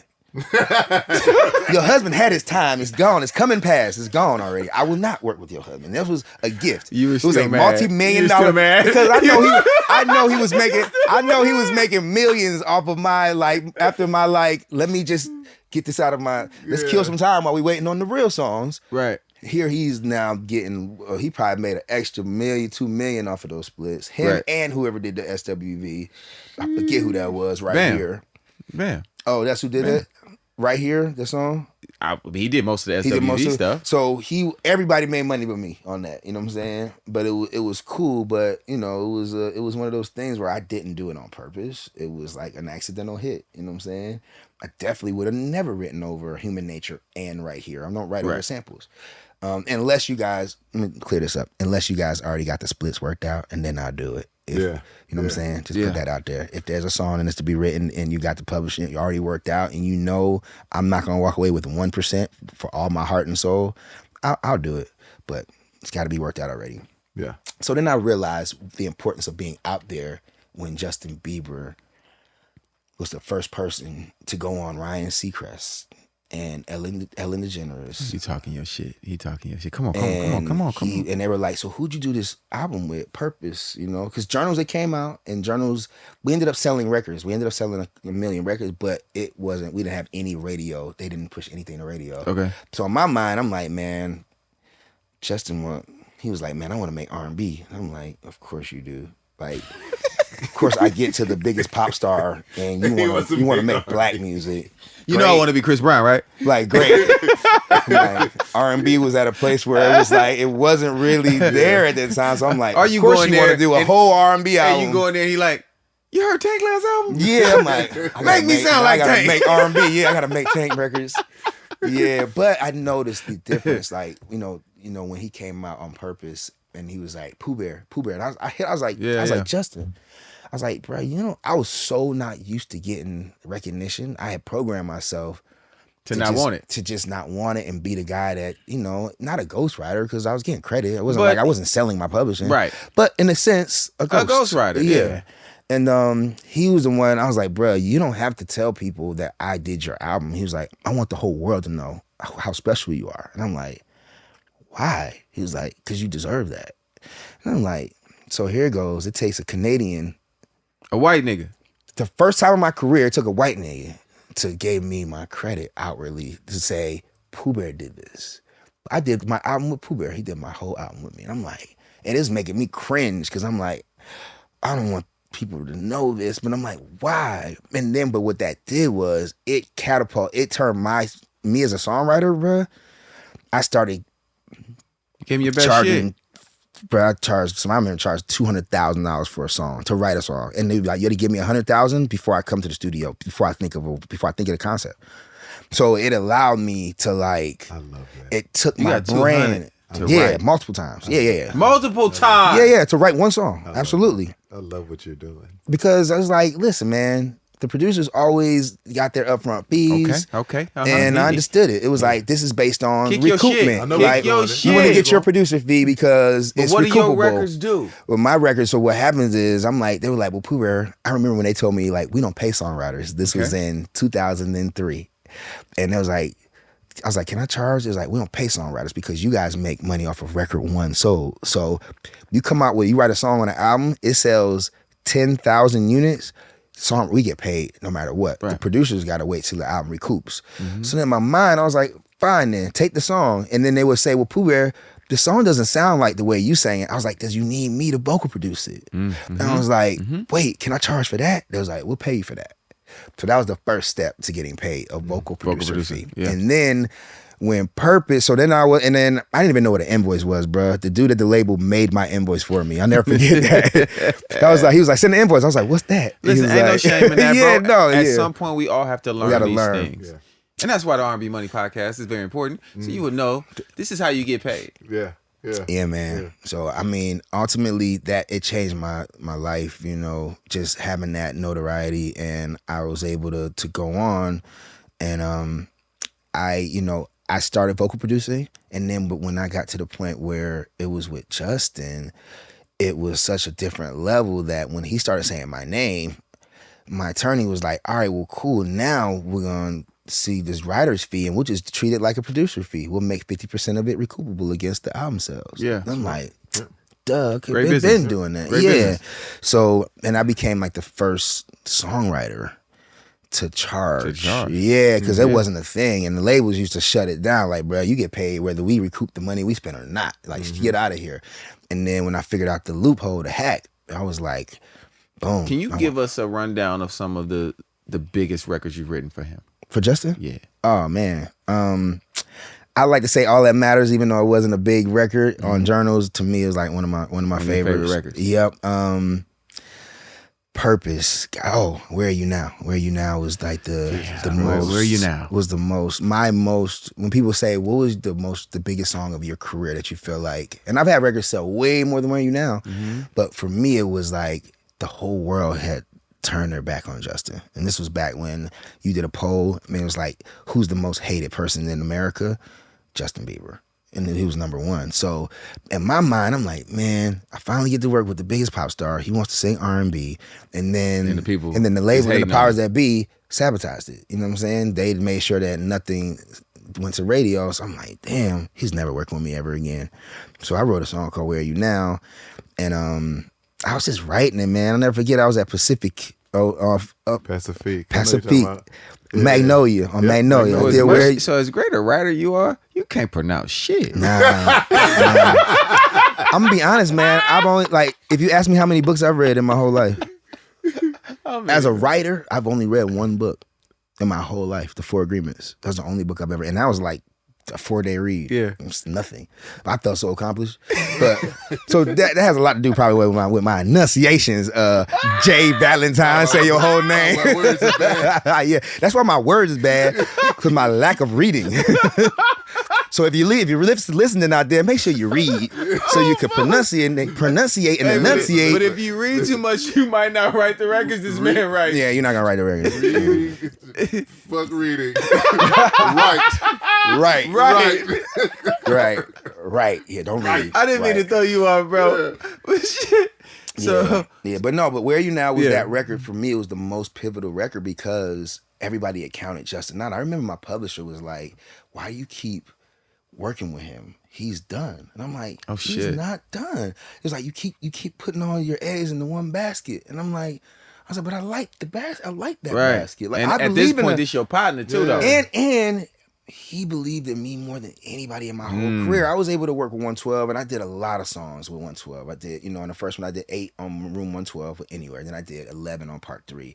But Journals, I did 15 out of the 17 on Journals. On Purpose, I did 15 out of the 18 on Purpose. Shit. Changes, I did every song. You know what I mean? So for me, it was like, I believed in him because he believed in me more than any artist ever in my life. He's putting his career in your hands. Yeah, and I don't even look at it like that. But yes, that's what happened. And then it was like, Where Are You Now? It did what it did. And, I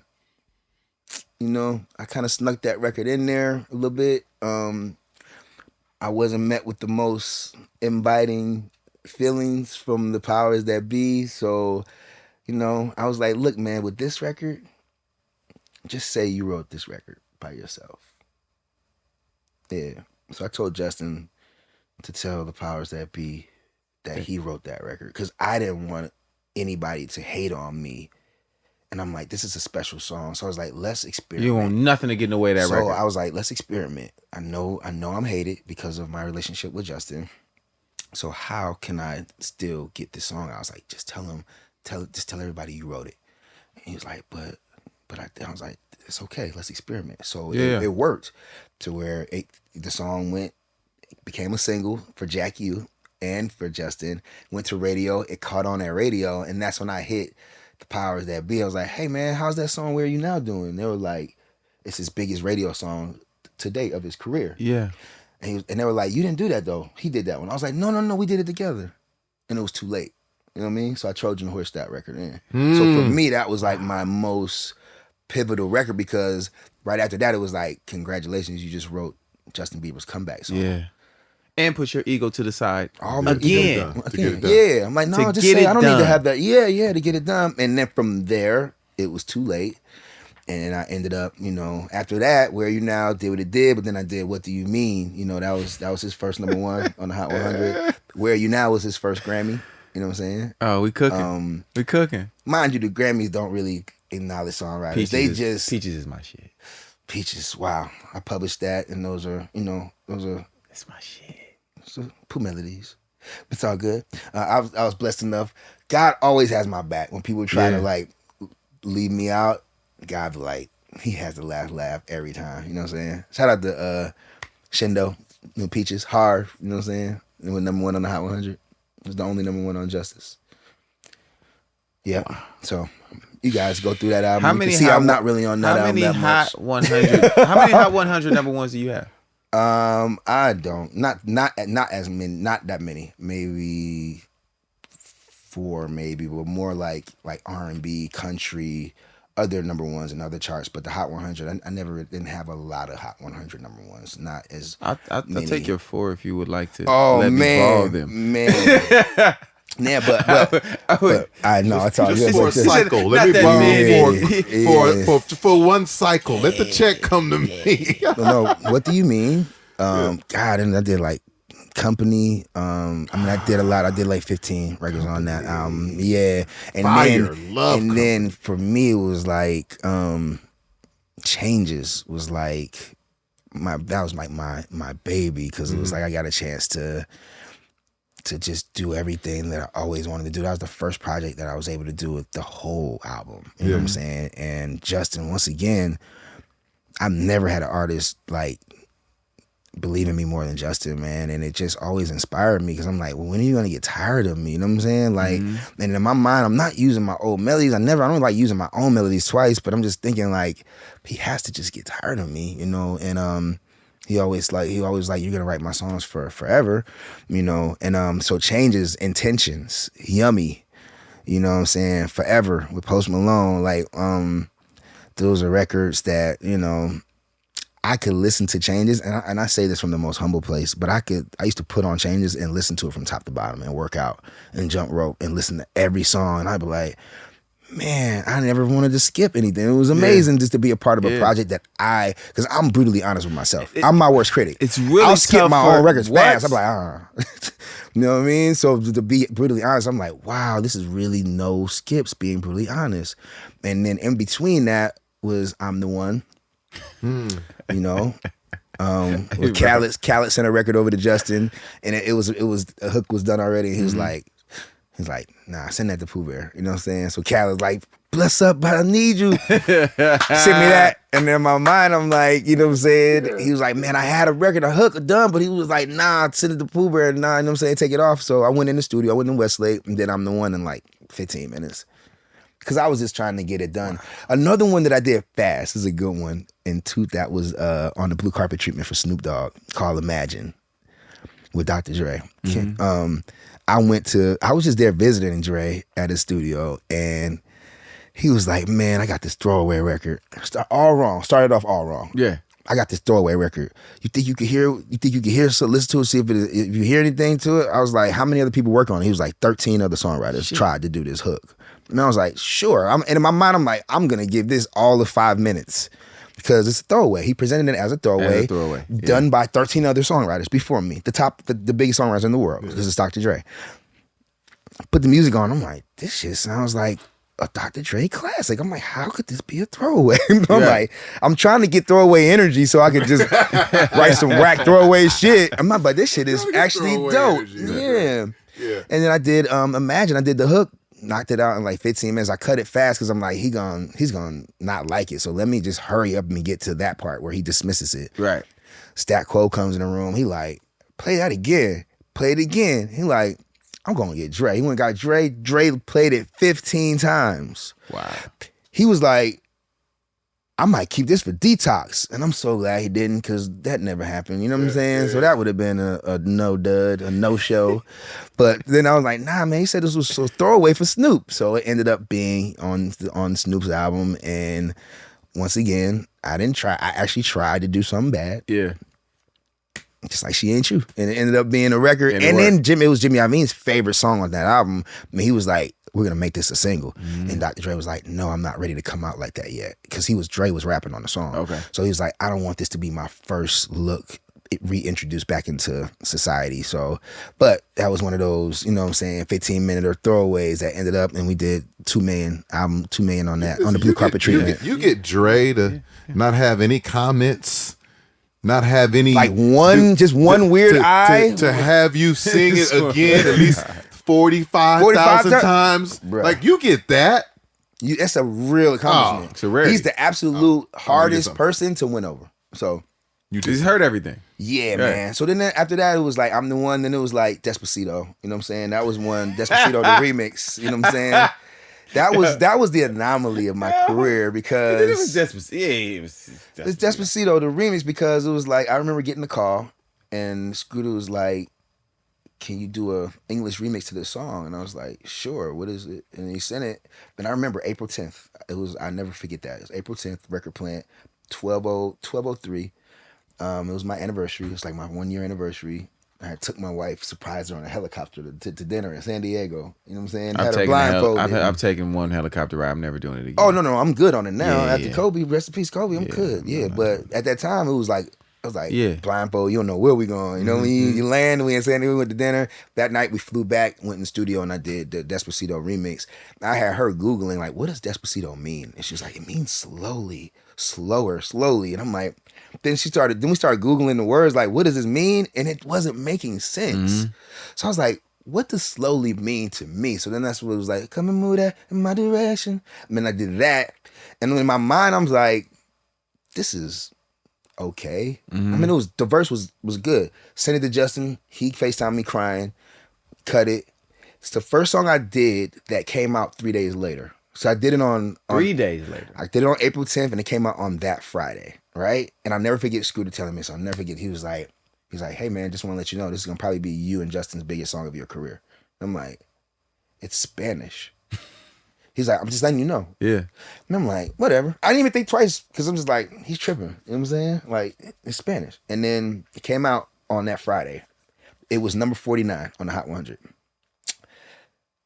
That Friday, that song, the remix came out, and I'm the One came out on Friday. I'm the One came out and debuted number 1 on the Hot 100. Despacito remix went from 49 to number 9. From number 9 to number 2. And then I had the number 1, then I had the number 2. And then they swapped. I'm the One went number 2, Despacito went number 1, and then we broke the record for the longest number 1. At that time, it was Boys II Men, One Sweet Day with Mariah Carey, and we beat that. We beat that. Yeah. And then, but then Old Town Road came and beat us, though. You know what I'm saying? 2 years after that. So, and it was in an era where streaming, it was so different from back then. Like, you know, so Despacito ended up, to this day, still being the biggest record of my career. How many weeks at number 1?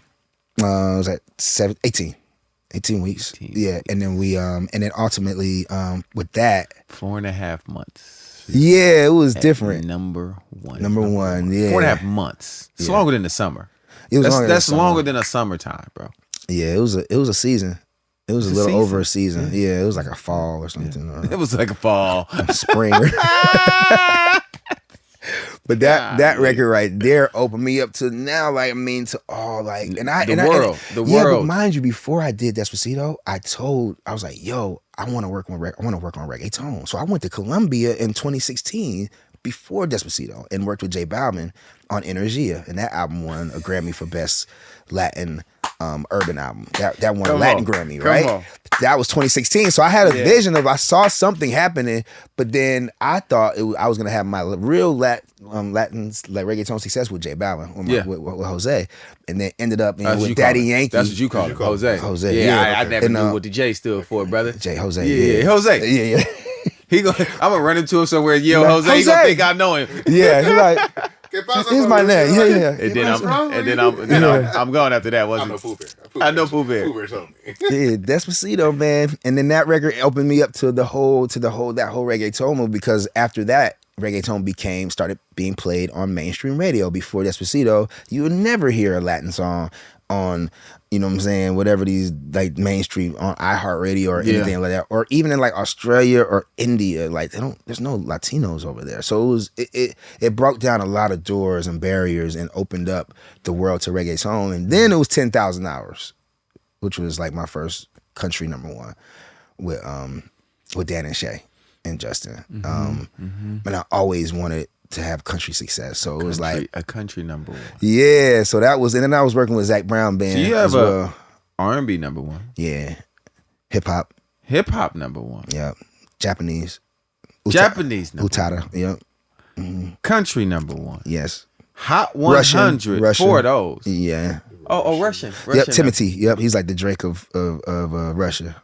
Shout out to Timothy. Shout Yep, out I got a new to record. Timothy. New record I just did with Timothy as well. Yeah, but yeah, so my whole goal, my whole career in the latter part was like, I want to be able to have success in as many genres that inspire me as possible, and I'm not just typecasted as. When I started working with Justin, like, I just want to do this R&B with you, right? So I wanted to get out of that mode, and Justin absolutely helped me, you know, break that mold. Despacito helped, 10,000 Hours helped, Zach Brown band, you know, I love Zach, man. He believed in me as well a lot, and I was just able. I always just wanted to. Skrillex, oh yeah, Would You Ever? I got a record with that record, Would You Ever, with Skrillex. That was featuring Poo Bear, so that's like my first successful record as an artist with Skrillex featuring. I have no clue, bro. Like, I have to look at my discography right now. I'm missing so many songs, but these are the ones that are coming to my brain. Would You Ever opened me up in the EDM realm, you know what I mean, with Skrillex, and that was fun. Shout out to Sonny, happy birthday. He wanted to put that out for fun. Yeah. He was like, I remember Craig Calvin was like, this is a #1 hit. Are you ready to go on your radio tour? And he was like, nah. It's like, I just wanted to put it out for fun. And it did good. It did really good. It was my first time getting like a plaque from me as an artist. Yep. Then I put out my own album, Poo Bear Presents Birthday Music, which was like a compilation of like all my friends, J Balvin, Anita, He didn't call us. Maybe we're not his friends. No, at that time it was like, it was leftover songs though. It wasn't like I was going in to make new songs. Wow. Yeah. No, I didn't have no leftover songs with y'all. These were songs that were sitting there that were like, well, why don't I just do a compilation album while everybody's in between albums? Songs with us. I never had you guys. I don't know if you guys believe in me like that. Honestly, I'm waiting one day. That's where you starting? I'm starting with the belief. Hey, we don't in Poo Bear. I appreciate being here. I know. In Poo Bear, we don't trust. Look at me right here. Look at me holding up the motherfucking Now that I man. understand the love, I would love to make records with you, with both of y'all. We can go to the studio tonight. Like, I just got a meeting at 7:00. We can go to the studio. I still got it. That's the best way to put it. What's that from the nights like this? I wish. I still got it, man. Yeah, I still got it. Yeah, no, I still love. Though, you know what the blessing is of writing now is my music, thank God for Justin, has influenced so many people that when I travel the world, I hear all of my melodies and I hear my frequencies.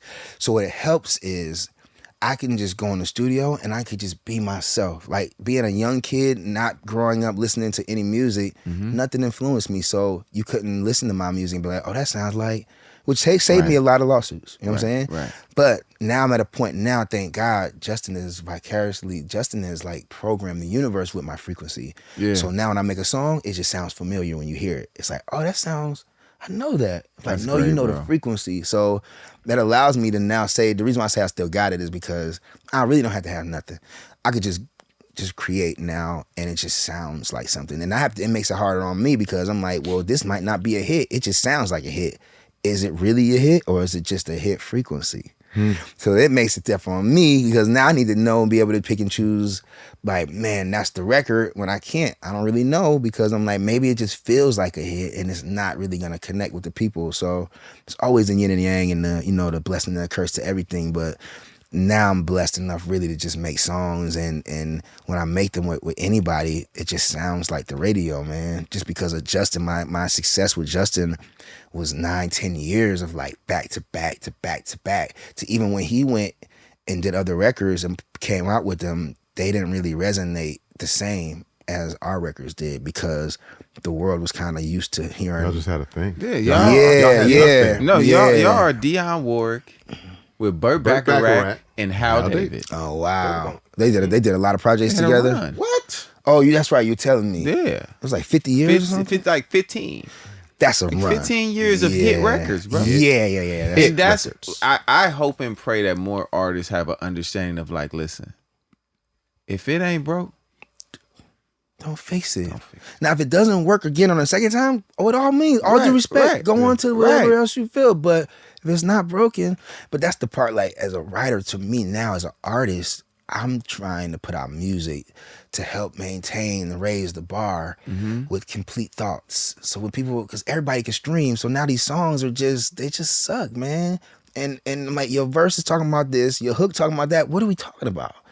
So it's like, what's your main idea? What's your address? Your main idea is your address. That way when you get in the car, you're not just driving endlessly. You have a destination. Your first route to your destination is your verse.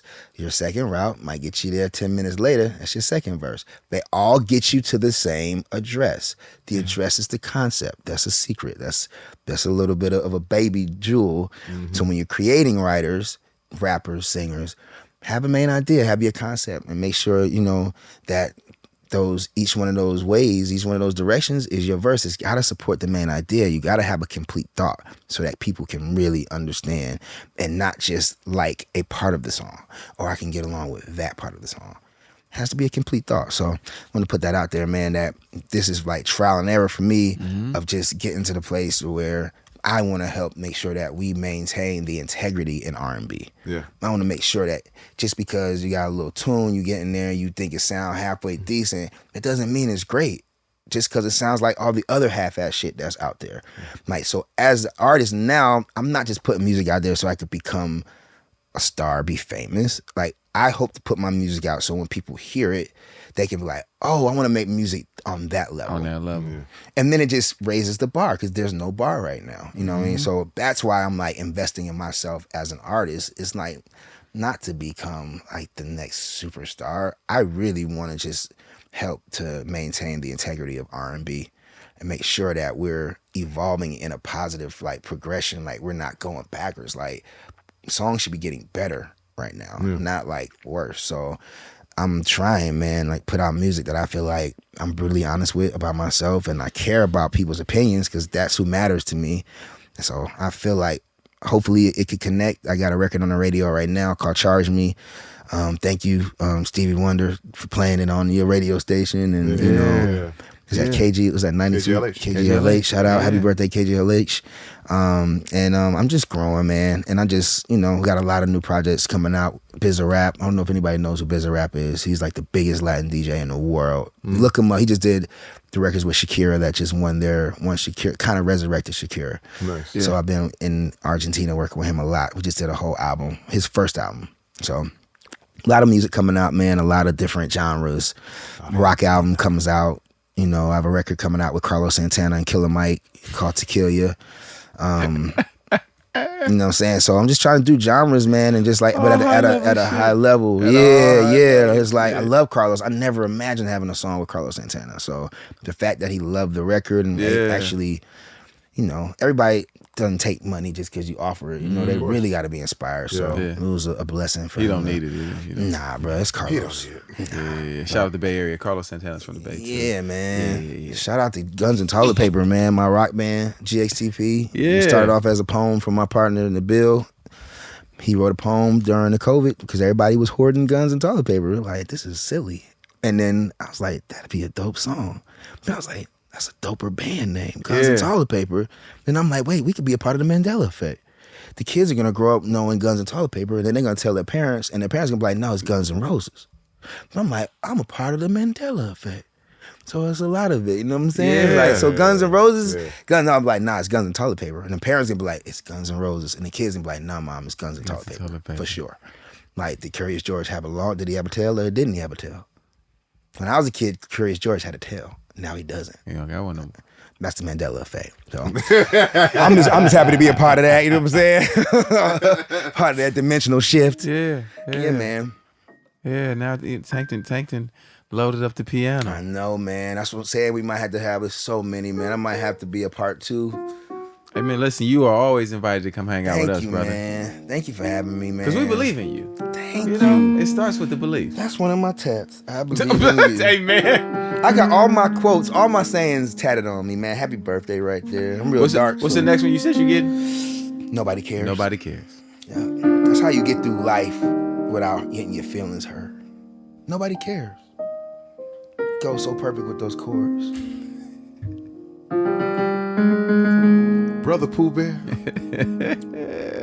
Come to a special part of our pod where we get into the mind of Pooh. Yes. The people want to know. What they want to know, champ? You've written a lot of jams. Oh, man. All the jams. You've written all the jams, man. Oh, man. But the most important jams would be your top 5. Yeah. Your top 5. Nice. Top 5. Nice. Your top 5. R&B singers. R&B songs. We gotta know before you go. And then the show. Pooh Bear, let's go. Your top 5. Yes. 3, 4, 5. Top 5.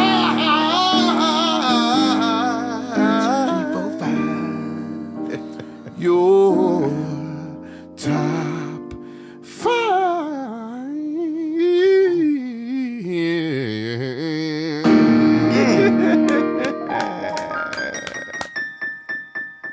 Come on, Ray. Oh, come on now. Come on now, Ray. Come on with the diminutions.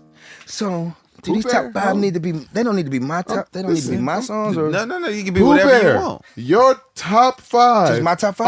R&B singers right now. Oh, singers. Yours. Let's go with Oh the singers. man, do we start from the Yours. from wherever you want to Wherever, start. wherever. 5 to 1? It's No, whatever. No, whatever. don't matter.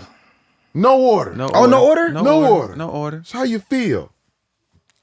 How you feel? It's the 5 people. Donny Hathaway. Donny Hathaway. Come on. Now, mind you, I wasn't allowed to listen to this, so I went back later on and discovered, you know what I'm saying? Yep. Singing this song for you. Because all you knew was trumpet music. I don't know, Phil Driscoll. trumpet. Yep. So we got Donny Hathaway. Oh my God. I'll say that one because that was the one that inspired me to even want to be in the music business. You got Donny. You got, bro. I'm gonna say it, man. Mario, man. Yeah. Mario's Yes. sick with it. Yeah. Bro. I don't know if anybody knows. Cold-blooded. Yeah. Everybody know they better okay, know. Okay. They I better mean, we know. seen it in No, that. listen, And we look. seen it in that verses. Yeah, we You know don't what I'm play about saying? Mario here. Okay, we don't play Yeah. about Mario. Usher is amazing. Yeah, why not? Yes, he Why is. not? Yes, he is. Mm-hmm. Donny, Mario, Usher. That's 3. Yep. That's 3. Man. Oh. R&B though. I mean, listen, Not it's singers. no, I was thinking about It's singers. like Christian, like Talk to talk. It's singers. Who you want throwing there? Kim Burrell. Hey. I'm sorry. Because she has been such an She is influence her. to this R&B thing. She is She's it. an icon. Yeah, she is. It. Yeah. Like it's a whole. She got little minis, a little whole little mini thing. Burrells. Mini yeah. Burrells. We are all Generations big of mini Burrell. Yes, multiple generations. That's 4. Yep. Stevie Wonder. Stevie Wonder. Come on. Good. Yep. That's it, man. That's my 5, man. Okay. Top 5 R&B songs. Ooh, so crazy because I don't listen to music. Okay. Top R&B songs. Man, you know what? I'm gonna throw I'm gonna throw something in there right now that I hear in my mind. A song called "Maybe I Deserve." Hey.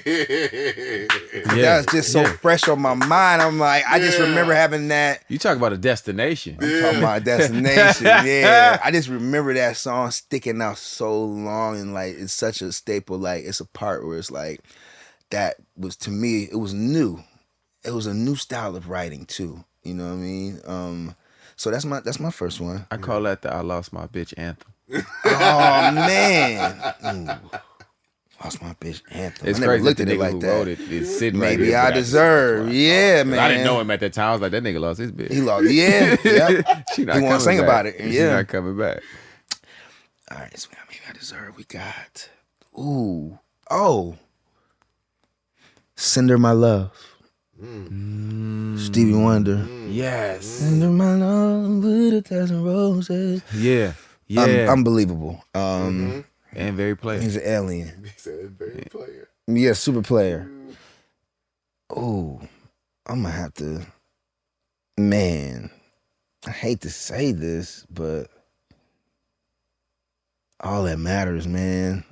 I didn't want to say it because I wrote it, but all that matters from Journals for Bieber. Well, why did you? Just cause you know that inside that humble thing. I know.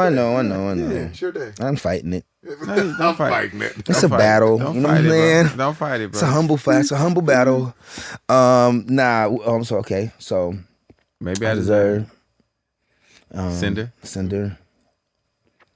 Golly. All that matters. All that matters, man. R&B. Come on, man. Oh, I'm gonna have to go back to tripping.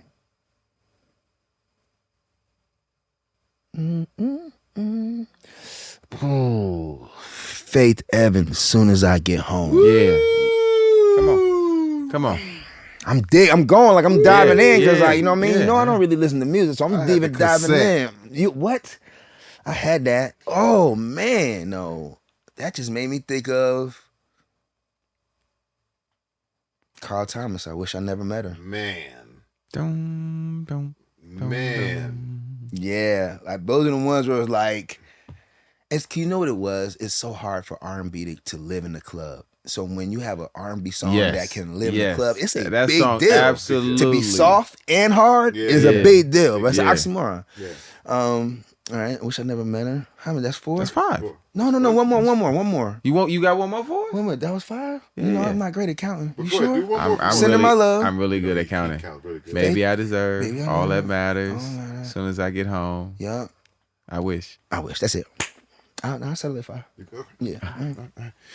Let's make a Voltron. Let's do it. Voltron is your super R&B artist, right? Oh, and man. so we're gonna get 5 things from the musical universe Yeah. to create your super R&B artist. The vocal, Yeah. the performance style, the styling, Yeah. the passion of the artist. Yeah. And who gonna write for this motherfucker? Oh man. Here we go. Who you can get the vocal from? Who's singing these songs? More I'm voice. gonna have to say Usher, man. Yeah. He sing anything. What do you he mean? sing- yeah. Why not? He What can do you sing mean? literally mid ballad. anything. Literally Yeah. anything. And yes. Party club. Yeah. It Don't doesn't matter. matter. Bedroom, anything. Don't EDM, matter. yeah, you're right. So we got Usher's voice. Performance style on stage. Who you got? Chris Brown. Yeah. I'm gonna go with Chris on the performance. So we got This a happens so a lot. far we got a little baby of We got an a little alien. Usher baby, a little Usher and Chris Brown merged together, morphing. Usher Brown. Usher Brown. Chris Raymond. What's the next one? What was Styling. styling? Who gonna put it on? Who gonna jump out there? Stage drip.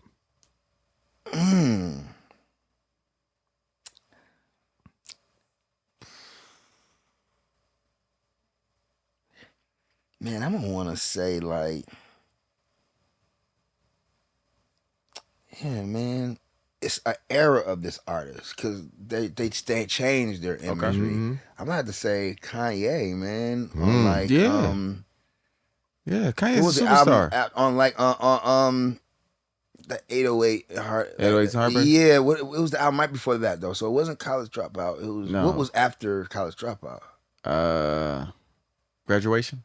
Yeah, it was Graduation. I liked that look that he was on. It was a little preppy, but at the same time, it was like, it was safe. It was non-threatening. Well, the first two things you named are threatening. Yeah. And I went to non-threatening Kanye style. Yeah, with the What's next? The style we got? The passion of the artist.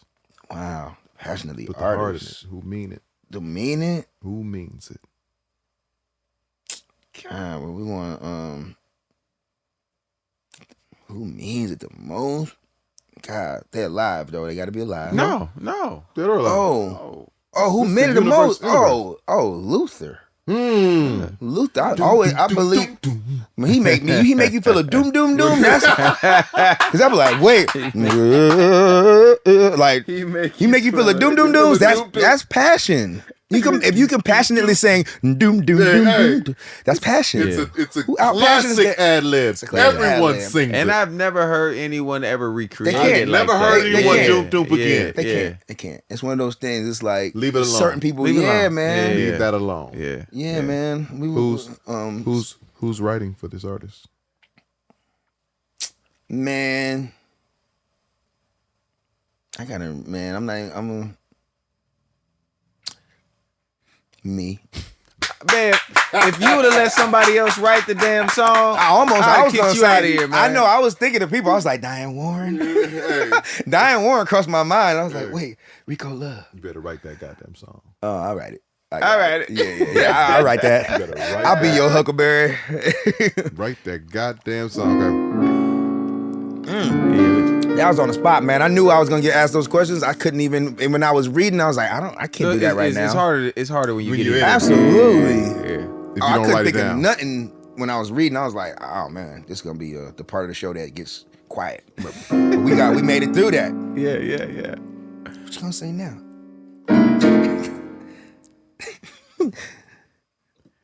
I ain't saying no names. I ain't saying no names. on. I ain't saying no names. I like it. I ain't saying no name. We God. was. Yeah. We was with. Oh. What you did. Oh. Don't say shit. Oh, man. I ain't saying no name.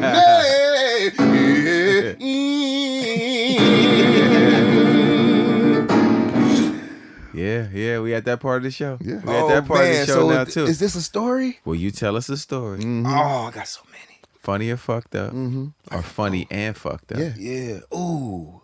And I don't gotta tell no names. The only route to the game. Amazing. Let's go. Oh my to the God. game.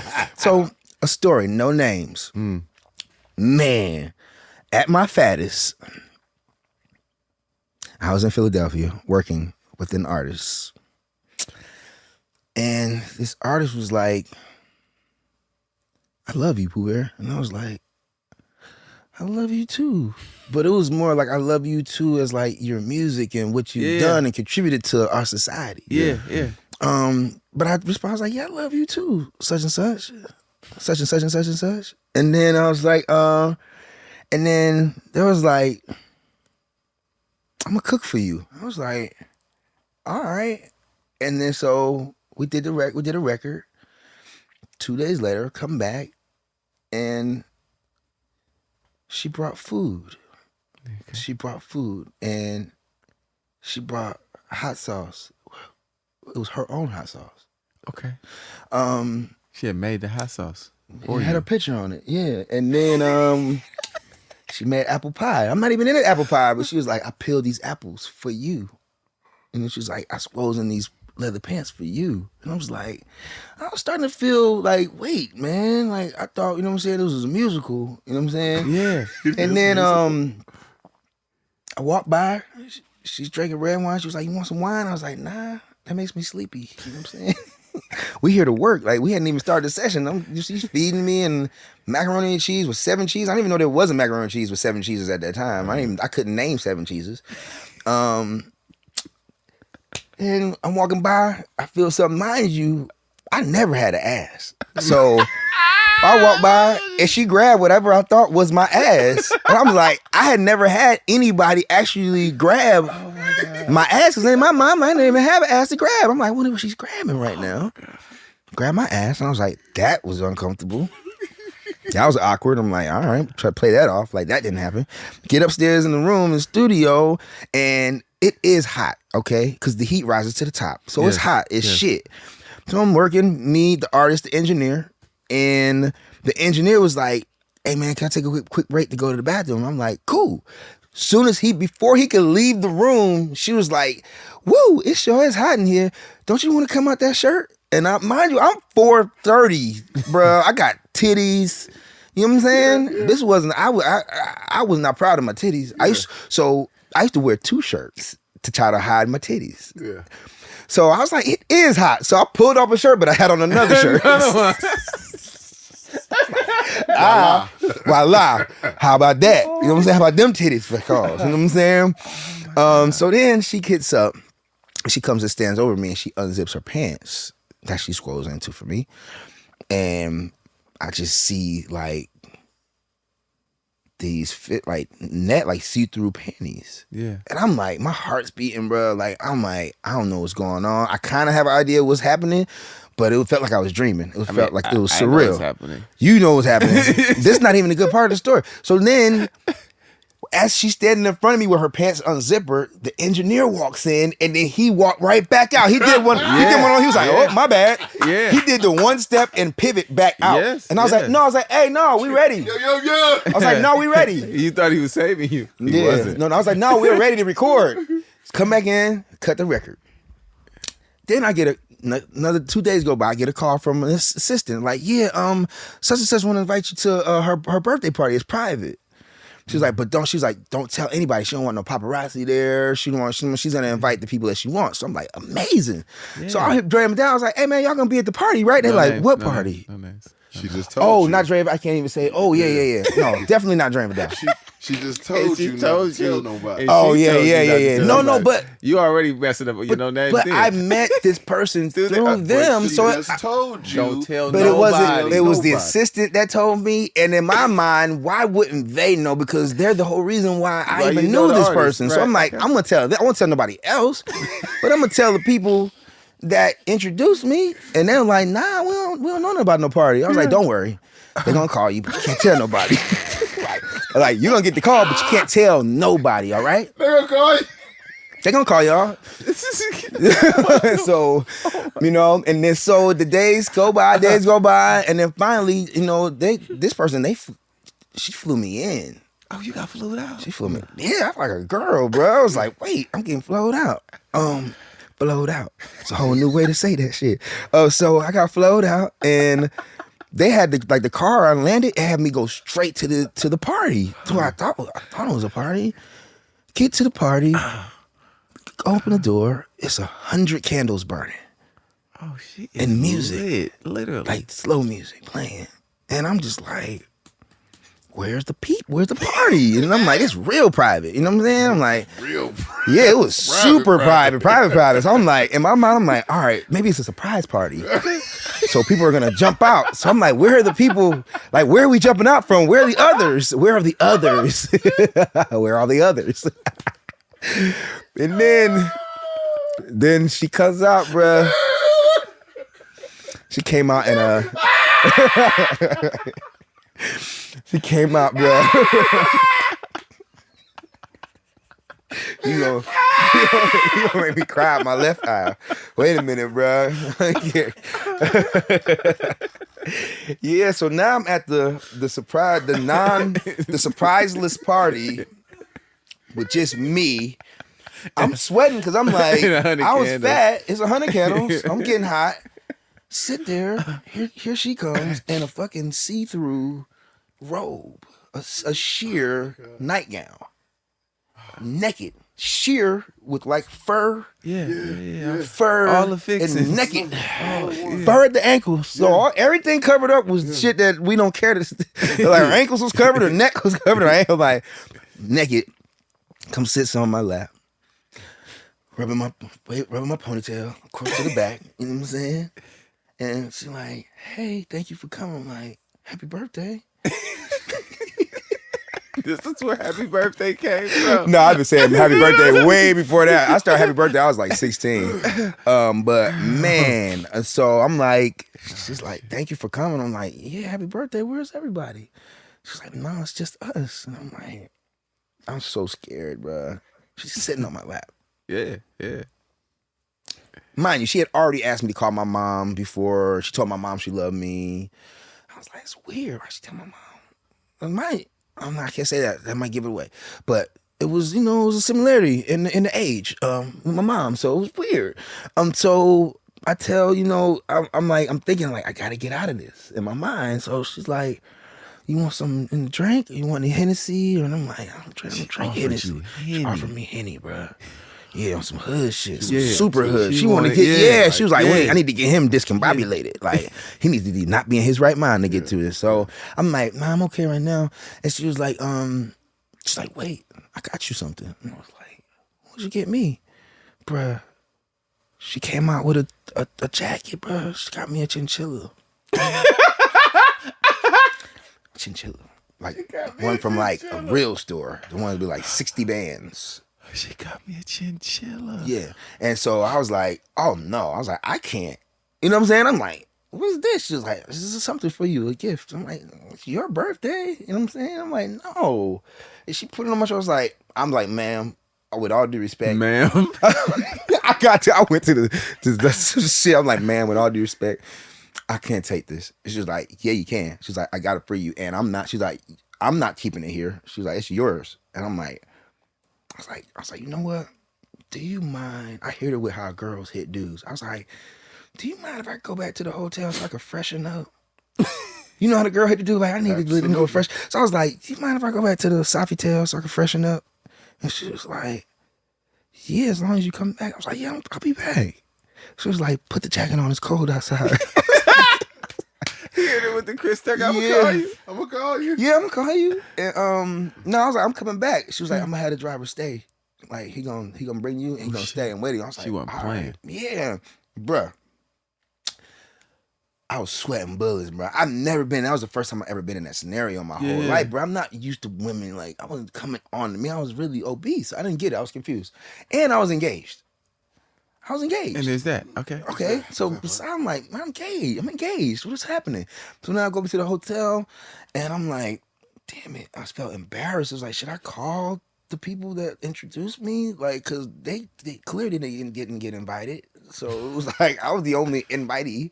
Was the only attendee. Fuck it. Yeah, and I didn't go back. I actually stayed the night at the hotel and caught my flight because I had a flight the next day to go back to Atlanta, Georgia. I never went back, man. And then it was so crazy because this was in 2002, and this was before the whole Me Too movement, right? So I had cut records on this artist. Yeah. And because I didn't sleep with her, she pulled all my songs off the album. I was the first Me Too as a guy. And I thought about it years and years later. I got some stories. Oh, you got Me Too too? Yeah. By a woman, hopefully, right? Yeah. Okay. Yeah. He's like, yeah, how dare you, Poo Bear? No, I know. Hey, man, but it was something I remember, like, when the Me Too shit happened, I called my homie who introduced, I was like, hey, man, I think I'm going to come out with my story. He was like, Poo Bear, no. Just leave it alone. He's like, no. I was like, yeah, man, she took our songs off the album because I wouldn't sleep with her. And he was like, yeah, but just let it go, man. I'm like, nah, bro, look at this. The dude Cruz is coming, all these people coming out. And I'm like, I'm going to be the real first guy that had this happen from a woman. Yeah. And I'm like, I'm coming out. He was like, nah, don't, man. He talked me off the ledge. You know what I'm saying? But that was I hope I didn't give away too many hints, but that was my nameless story. I never saw her again. My friends ran into her years later, and the first question that she didn't say, hey, how y'all doing? Oh, it's good to see y'all. She said, the first thing she said was, where's your friend with the ponytail, the Pooh Bear guy? That was the first thing. This was 3-4 years later. She's still looking for you. The Pooh Bear guy. Yeah, man. So that's my story, man. I'm so glad I finally got to get that on my chest and tell that without actually saying any names. Yeah. Amazing story. Thank you, man. That really happened. And maybe it's a surprise. Took me out. Is she here right now? Maybe it's a Is she here right now? Wait, okay. Like, we got a surprise, Pooh Bear. Maybe it's she came with all her macaroni and cheese. It's 8 cheeses now. Hey, man. I say that was I can't wait incredible. to see the comments I can. and see who they think. It is. Try to. Oh man, yeah. We off it. Yeah. Okay. Amazing listen. story. Nameless. Amazing story. Great. Real shit, bro. I've known you a long time. Yeah. A really long time. Yeah, you knew 3 versions of me. You knew the fat me, the medium me, and I got 6-pack me. So you like Luther? Luther was you. I love Luther. Rest in peace, Luther.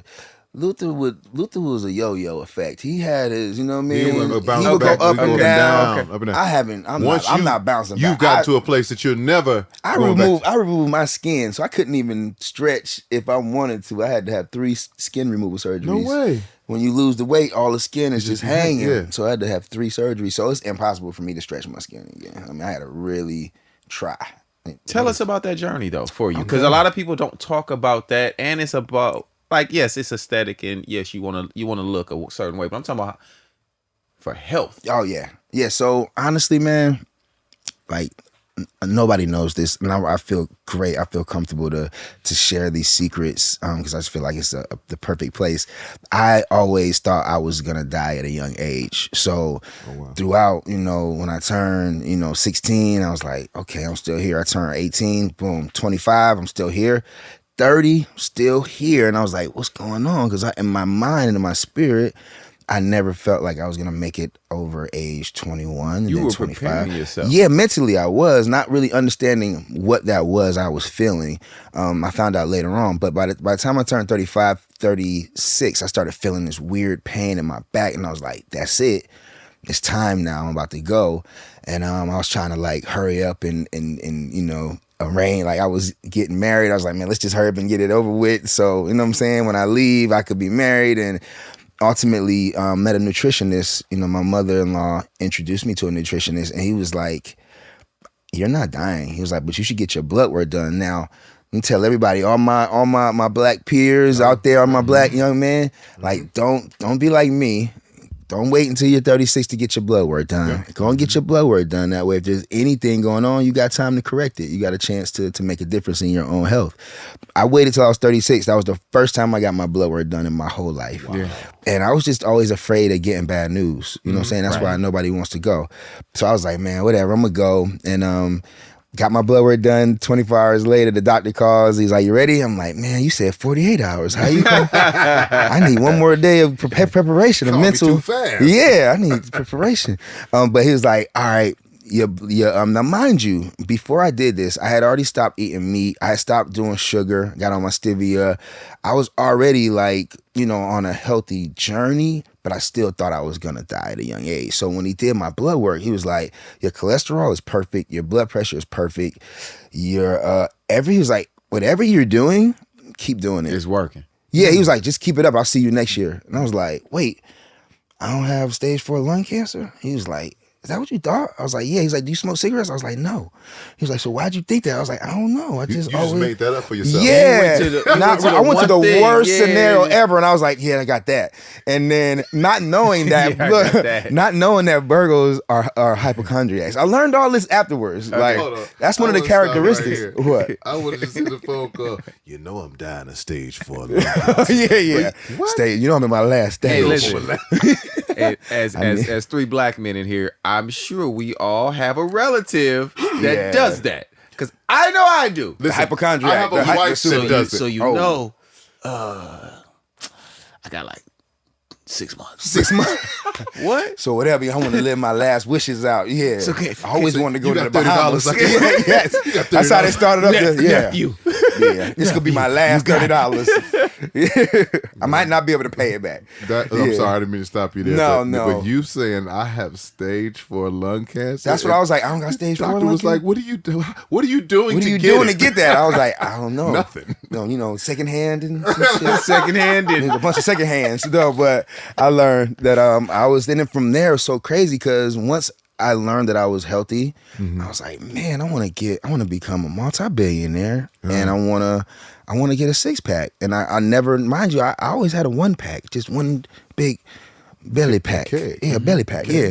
So in my mind, I was like, well, now that I'm gonna live, I need to hire a trainer, and I want to find some really cool investments that could help set up my generations to come. So I really, you know, got into it with Bam. Shout out to Bam out here in LA. And Yeah, shout out to Bam. yeah, man. And Good I dude. started, and I was just already on my, you know, I'd already had a great diet, you know, and I wasn't doing the meat and all of that stuff, and I wasn't doing the carbs, the pasta. So Man, what do you consider your diet? Are you a vegetarian? Now, so I went through a phase for like 12 years. I wasn't eating any meat, bro. I was raw. I was like trying to force raw food on people, like dehydrated veggies and stuff. course. And, Oh, you turned it into that guy too, though. for a minute, I was trying to, any diet I was on, anybody that was around me, So I would you order the you food was for like everybody. The nigga that went to jail. Yep.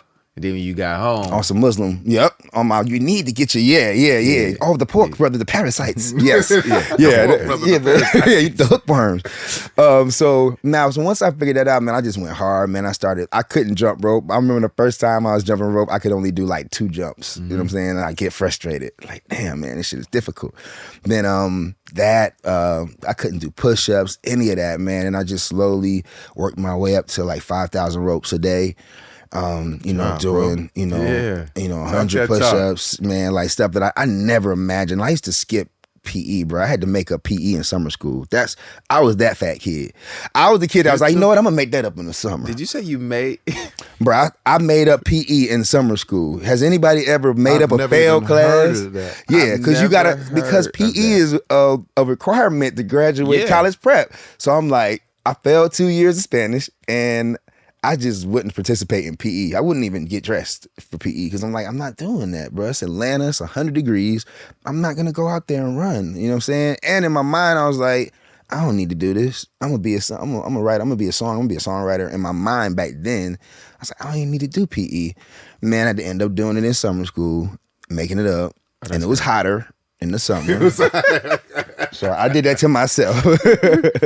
And then ultimately, man, but through it all, you know, the diet is the most important. It's 80% of it. We know it. You know, the bread, the carbs, all that. I call it neck material. I'm like, we're just gonna put that. I see bread. I'm like, you just put that on my neck. You know what I'm saying? Dye fabric, neck materials, carbs, sugar, pasta, all that stuff. I mean, unless you're in Italy, where the ingredients are clearly different, you can eat the same. I can go to Italy and eat pasta and pizza every day and come back 2 pounds lighter. I went to Rome and lost weight. You went to Rome and all you was eating was All I was pasta eating and was pizza?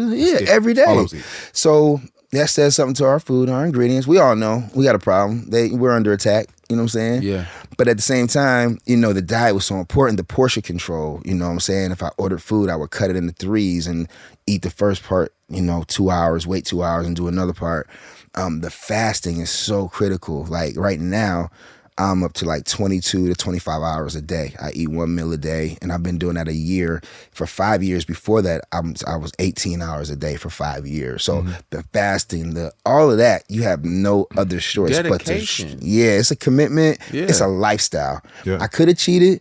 I didn't do the lap band. I didn't do the gastro sleeve. All my friends that did it, they would lose the weight dramatically, but then they would gain back more in like 70 days. And I'm like, now you just spent 30 bands and you fatter. Like that didn't work out so well for you. You know what I'm saying? So I just decided to go the natural route. It took me 5 years. Yeah. But you know, I don't have that bobblehead look like all the people that get the little the lap band that they got the little bobblehead look like Al Roken. No disrespect to Al Roken. I'm sure I messed his name up. But You definitely. it's Al Roken. It's No, not listen. Al Roken. No, we just gonna leave it at that. All 'cause, right. You know, we don't. Is it rocking? Man, you know what? I'm fucking it up just worse. Get out of there. Can I say fucking it up? Absolutely. Okay. Shit, I've been being PG. Fuck that shit. All right. Okay. I had to get two out real fast. Fuck that he shit. went for Atlanta. Yeah. Fuck that For shit. Atlanta. Fuck that shit. You know what it is? Hey, yeah. You know what the fuck going on? Hey, fofo. Yeah. Hey, nah. Hey, shout it now. Hey, So fo. what was your heaviest? 450 pounds, Get the man. fuck out of here. Hey, I can show y'all. I can show you a picture. I knew you at that Or time. That's why I asked. I can show you a picture. I can give it to the you know what I'm saying, him, and he can put it in there and edit it. Unless this is live. This ain't live, right? No. Oh yeah, I'll send you a picture so you can be like, you can show me the fatness. I can show you right now if you want, just so you can have more of a. I'm gonna give you a real reaction. Are you kidding me? I'm I gonna was give you a real 450. reaction. Yeah, like you think you acting weird right now. Wait. Pooh Bear. And I mean, why you think they call me Pooh Bear? My mom would call me that by way of fatness. And I was still cute though. That was the thing. I was thing, huh? Yeah, I was yeah. I was They the still cute fat wanted it. guy. Yeah, they still wanted it. Yeah, Yeah. so that was the Wanted to thing. roll I was around like- with it. They wanted to hold on to my Yeah. stomach. You know, I'm gonna keep you warm. Yeah, it was a comforting place. You were cuddly, huh? Talk Yeah, talk. man. I don't know. I feel like I was supposed to I almost got more interest when I was fatter. You know what's funny? The irony of it. You know what's funny? Yeah. Me and you rolling around Miami. Oh, what year was this? 2005? Yeah, a good 19, 20 years ago. You blasting the air conditioner. Wait, I got to see this before I finish. That's not even. See Yeah. you. You at do that remember time. rap with the Yeah, with the ponytail. ponytail. I do Yeah. remember With I the never, ponytail. Hey, y'all, I want to time. clear something. I never had a perm that's all natural. Yeah, talk Just, talk. you know what I'm saying? No, not everybody know I had 100 waves in my head when Yeah. I was growing up. That's all natural. That is. Yeah. I didn't. So Tank, That's bloodline. me and that Pooh Bear riding around Miami in a rented Cadillac. I don't know where he rented a Cadillac from. Was it? What type of was it? You rented a Cadillac, I bro. did. We were driving down Oh. Ocean. Yeah. He got the air conditioner blasted. My bad. He got That was when Yeah. I was real Yeah. fat. 'Cause now I get cold, bro. I ride around just here with the heat on. See? That's the irony. I had to do. I was like, "Hey man, I know it's weird, but can you turn the heat on?" I'm like, So we in there talking. We talk about songs because we was both on a writing trip. Ethiopia "Ooh, look at that fatness though. That Yeah, was let me see. fatter than the last picture. That's 458. that's 458. I'm 189 right So now, that y'all. nigga, you talking like that was like Lamborghinis and shit. Like it was, they the 458. Ferraris. I was That's the 458. Yeah, that's the 458. 458. Yeah, that was a 512, 612. Yeah, that was my fatness. So you know what I mean. Bro. It's been a journey. We ride in the car Yeah, what I do? and you like, and we talking. It's freezing. Yeah, so my bad. And he go. And this goes into what you just said. You say, yeah, you like J Valentine. I don't know why this. You always call me by my Your whole name. My whole name back then. I still did that. I was like, yeah, I'm about to go see J Valentine right now. You call me by my full name. It's a few people that do that, My right? But bad. you definitely did that, right? Yeah. J Valentine, you're like, I'm a big boy. They like me. I never get. He's like, Jay, they like me. Yeah, man. I said, nigga, you got personality. You cool than a motherfucker. Yeah. You funny as hell, bro. Yeah, You yeah. got a ponytail. Yeah, the way. Yep, it was You waves. got a of ponytail, humor. my nigga. That's pimping. That's Humor, that pimping. humor and What? waves, yeah. And I was cute. I had One a thing you- a reversible dimple that Nigga. used to poke outward. Reversible dimple. You never seen one? I don't even know what that is. It's an Audi. It's a dimple that goes outward. It's an audio on your face. Correct. So when you smile, like look now, it's going in. Now I got a half of one on my left cheek. No, it's there. It's there. So before that same one used to poke outwards. It was an Audi dimple. And they thought that was cute. I mean, No, they fucked with you. They was fucking with me. They would grab it and shit. They let us some They do, Jazz and you used know to what have it him sit on is? his lap. I was like, "What's going on here, Jazz? Just making some music." Because the That's fat, awesome. you know why? Because the fat is non-threatening. So you can go on a date with a girl and you be like, eat what you want. You gotta act like, you know what I'm saying? They don't gotta eat a salad or like, I'm gonna eat the most. Like I'm gonna have a bacon, I'm gonna have all the parasites. I'm gonna have a bacon cheeseburger with parasites. You know what I'm saying? And so with women, they don't like, women are always like with the ripped up dudes, they feel so self-conscious because they want to look like, I want to look like that. But when you're a fat dude, girl just be comfortable. You know what I'm saying? Eat what you don't gotta eat no salads. Come as you are. You don't gotta drink water. And they Yeah, don't know you want how- soda? They don't know Yeah. who they getting comfortable around. What? Yeah. That don't was know sweet what's getting though. ready to happen. No, I wasn't a grizzly bear. I was Pooh Bear still.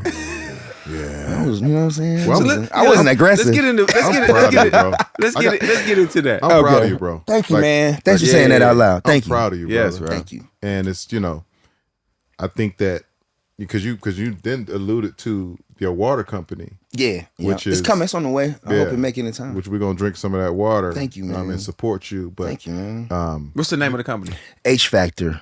H Factor. Yep, at H Factor. Yep, it's the Instagram. It's it's something that's health and wellness. It removes inflammation. Water is supposed to have purpose. You're not just supposed to drink it just because you're thirsty. And it's not supposed to go to your stomach and swish around. You're not supposed to feel it moving around. You're not supposed to feel bloated or heavy or uncomfortable. It has to penetrate your tissue and fight. And go to fight the toxins so you can eliminate the toxins when you go to the bathroom. Nobody understands, because water always just sells by default. If you go to the grocery store, if they're out of Fiji, you buy what's next. So nobody's took time out to really do a new water or like recreate water because it always sells no matter what by default. We need it to live. So this was something I came into based on the patents, We own 4 patents on how you infuse the hydrogen gas into the water. For me, it was really special, man, just to be a part of something. And I saw Dr. Luke with Core Water, and it inspired me. And I'm like, I'm not getting left out of. I sounded like Nino Brown. I'm not getting left out of another water that comes out. Yeah. And went to Era One and saw H Factor, and just by God, man, I happened to know knew the person who knew the president, the CEO, and I was like, you tell her I want to invest, I want to be an ambassador, and I came as the lead investor. And the lead investor. Yeah. I went heavy. Yeah, I went heavy. Because you had the bag, though. I went heavy. Yeah. Because in my mind, I'm like, this is what makes me a multi-billionaire. You know what I'm saying? The patents, we don't have any competition. Mm-hmm. Of course, there's that glass bottle that's out that makes the hydrogen water. Yeah. I had that at my house. Yeah. It's a placebo, my but brother. It's a placebo. I want to have H Factor. Here's the thing. Here's a simple math formula. H2O. All right? The hydrogen. Mm-hmm. All right? H2O. All right? So in that, they're saying that they can separate the hydrogen from the oxygen in that machine, but it's not enough hydrogen to actually affect your body. The theory is correct. But the actual attribute, like what it's doing to you, it's not enough hydrogen gas to actually have a healthy benefit on you. But it sounds great. It's a placebo. Yeah. Alkaline water sounds great. Essential waters is 9.5. Why? Our stomachs are 7.4 pH no matter what we do. So why would we try to drink something that's higher than 7.4 if we can never be, if we go 7.5, we die. If we go 7.3, we die. So why are we trying to be alkaline? Why are we trying to drink a water that's 9.5 when our stomachs are locked in? Our creators made our stomach 7.4 no matter what we drank. And as soon as anything hits it, it turns to 7.4. So there's a lot of stuff that we've been bamboozled and tricked along the way with placebos. And it sounds good, like the science sounds amazing. Yeah. But the actuality of it being real, like having a real actual benefit to our bodies, it's not there. And so everything turns into a business. So I'm proud to be a part of a water that, I'm proud to be a part of a water that is health and wellness. It's not promoting sugar or soda or, alcohol, which I have nothing wrong. I love tequila. I love reposado. But at the same time, I just want to be a part of putting out a water that actually benefits your body, and you can feel better the next day when you drink it, and your joints feel better, and you cut your recovery time in half. You lifting weights, it's usually a 24-hour recovery time. It cuts it in half. And there's over 2,000 studies on molecular hydrogen out there right now for people to go in and really do the research on their own to see the real true benefits of molecular hydrogen when it's done, when it's received the right way, for it to penetrate your tissue. So that's my science side, man, that I got into. Because they didn't, listen, whoever's clicking on to watch this right now, all our people that tune in to us. Uh-oh. Oh. What is that? Hold on, we got it? That looks like the water. Yeah. Come on. By way of CVS. Oh, yeah. Because we in how many stores? How many stores? 8,000 stores. 8,000. Yeah, 8,000 stores. Just a light 8,000. Yeah. So this is a flavor. This a tart cherry and some regular. Is it cold? A little bit. All right. The colder it is, the better, everything in life. Why you psych me out like that? No. Bro, you psych me I want out. a tart cherry, man. A tart cherry is my favorite. Give him a tart cherry. Yeah. I want a tart cherry too. You left it out. Yeah. Can you just put one right there? Can you just stick it right there with the tequila? And this is what you do. Look, when you're drinking alcohol, this eliminates your hangover. All right? This eliminates jet lag. So if you're traveling and you're feeling jet lag, it's only because you're dehydrated. If you're having a hangover, your brain, you're only dehydrated because the alcohol absorbed all the moisture from your brain. So any hangovers, you drink this hydrogen water. Boom. You're going to clear your hangover up. Jet lag, you get one of these. Boom. So, this is my baby. Ingredients. No, it's not. Water, natural flavors, molecular hydrogen gas. Not a game. I want you to realize that when you drink this and you flatten it out, 75 of these flatten equal up to one of these on the side. So that's 75 garbage trucks to my one recyclable, because this is aluminum. Yeah. This is aluminum. So this is better for the earth, better for your body. And, it'll save you some money, too, on some corporate accounts. So it's like, that's the regular. If you test the water in any tester, we're going to come back number one, which is the purest water in the world. We're in Dubai, we're in Qatar, we're in Kuwait. We're coming, man. We're coming to disrupt the water space because Yeah, nobody's it's incredible. taking time out to disrupt water. How about that? No sugar, no carbs, no calories. Man, you make me feel 5 again, nigga. With the Come on, with the squeezy. motherfucking juicy juice. Hey, to think Capri Suns never thought to put water in a pouch. Nigga, after all I'm those back shit. out here in the yard, nigga. And it's an experience, so you squeeze it, so it's an experience. Right. And guess what? You're not gonna feel full because it's actually absorbing into your tissue. So you can pound 3 of these and you're not gonna feel full. And water is not supposed to go to your stomach. It's supposed to absorb in your body, man. So a lot of it's just never been an actual education of water, and people just think like, oh, we just need water to survive. Like, not so much, because you could drink acidic water and it'll have you like throw it off. Like your pH will be off for real. Like we was just talking about this earlier, but acidic water or anything acidic will throw you off. It allows your body to be more susceptible to diseases and everything, as opposed to being alkaline where nothing can survive in an alkaline environment. Yeah. So here's what's crazy. You're like right now you're an Instagram ad for me right now because I'm gonna give you context. Okay. I'm watching Instagram the other day, and this thing comes up. Excuse me, where this guy is like, he's screaming, "You're not supposed to drink water. We're not designed Oh yeah. to drink water. saw You're that. supposed to eat water." Yep. And your fruit. I saw that. He's going down this whole thing, right? Yeah. And me, H3O. I'm one of those guys that like, the crazier it sounds, Yep. the more you have my attention. Yes. Yeah.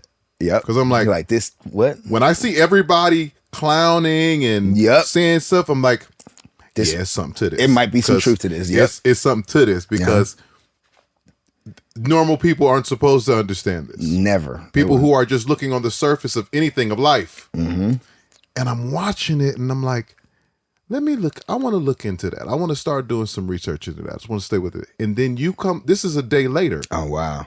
And then you come walking in here with the hydrogen infused water. Yes. Like almost like you were listening Like to my time, I'm life. like, yeah, I'm like, oh, you think you know? Yeah. You have no idea. As soon as you start talking by your phone, the ad comes up. Yes, yes. The ad just Even if walked it's in. turned off, yes. I heard So this. you're in our phones.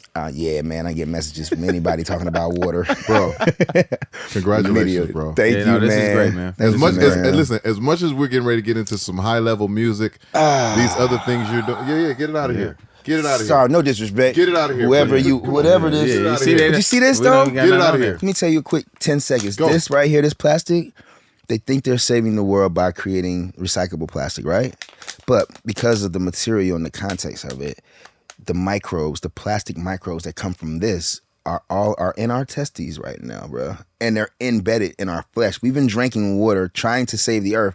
A fun fact, only 7% of the earth actually recycles. So when you see those blue bins out there, people just stuff trash in them. So 7%, the real number is 7% of the world's population recycle. So even though this is recyclable, only 7% of the earth is gonna actually be like, oh, I'm gonna put this in the blue bin. I'm part of the 7%. Amazing, right? Yeah, so I put some leaves in that one by accident before. You know what I'm saying? That's the green one though. Yeah, I 'cause learned. The one was full. The frame Correct. was full. It was an overflow. I know what you're saying. But this is just, Right. man, while we think we're saving the earth, it's really hurting our bodies. And then this recyclable plastic, it's just really poison, man. So stay away from the recyclable plastic, everybody. Try to stick to aluminum or glass. That's the best. Well, that's it. That's my education for water. This has been not just hit records, but a Come hit on, man. life. Come on, man. Hit lifestyle, man. Hit Come on. lifestyle. Come on, man. With Poo Bear. Live longer. Live longer with Pooh Bear. Pooh Bear, you are incredible. Yes, sir. Thank you. You guys are both incredible as well, man. It is a word seldom used, Oh, thank you, man. but you are absolutely incredible. Thank you, man. And we appreciate you. Yeah, thank you, bro. We couldn't wait to give you these flowers. We couldn't wait to celebrate you. We're glad that we get an opportunity. Along with shout out to Justin, man, for saying your name. Yeah. Thank Hey, you, Justin. Shout out. Happy birthday, Justin. You're a real nigga. Bieber. Yeah. Congrats on Solid. the new baby. It's all Oh, you ever yeah. wanted. Congrats. Happy birthday for real, for real. You know, one time I was at the Ritz Carlton, Which one? downtown. Which one? Ritz-Carlton downtown. Okay. I remember this like it was yesterday. was with you. I think I was coming from a game. Was coming from the game. I was with you. You was with me. I was coming from a game, and we see the Biebs. Okay. And he's like, Tank, hey man, can I play something for you real quick? I was like this. Yeah. Right. Absolutely. We jumped How in the car. old? What Biebs was this? Was this Purpose grown. Biebs? No, he was grown Biebs. Yeah, Okay, this it's grown. grown. Okay, Yeah, it's yeah. adult Biebs. And so he we get in the car and we listen to something. I'm like this. I'm like this. That's dope. That's really dope. And then he stopped the music and without going too much into the conversation, he just kind of started sharing with me. And then he was like, "You mind if we pray?" Oh wow. Yeah. And I said, "Oh, you're in my world." Yeah. Absolutely. Yeah. He said, "Can you lead it?" I said, "I got you covered, baby." Wow. And that was one of the He made you lead the prayer. that was one of the dopest moments where I was just like, Yeah. You would have never expected that. absolutely not. Never. Will you lead the prayer? Absolutely not. And we prayed, Yeah. bro, and we shared that moment, and I was like, I like that kid a lot. Listen, I like that kid a the lot. perception that they painted of him was so wrong, man. He's the most amazing, biggest heart. Like he deserves everything. He deserves Haley. He deserves his baby. Like all Yeah. those things are not by accident. Absolutely. He deserved, like, you don't just meet somebody that you're equally yoked with Yeah, by yeah. accident. Not Yeah, yeah. being the level of star that he Absolutely. is.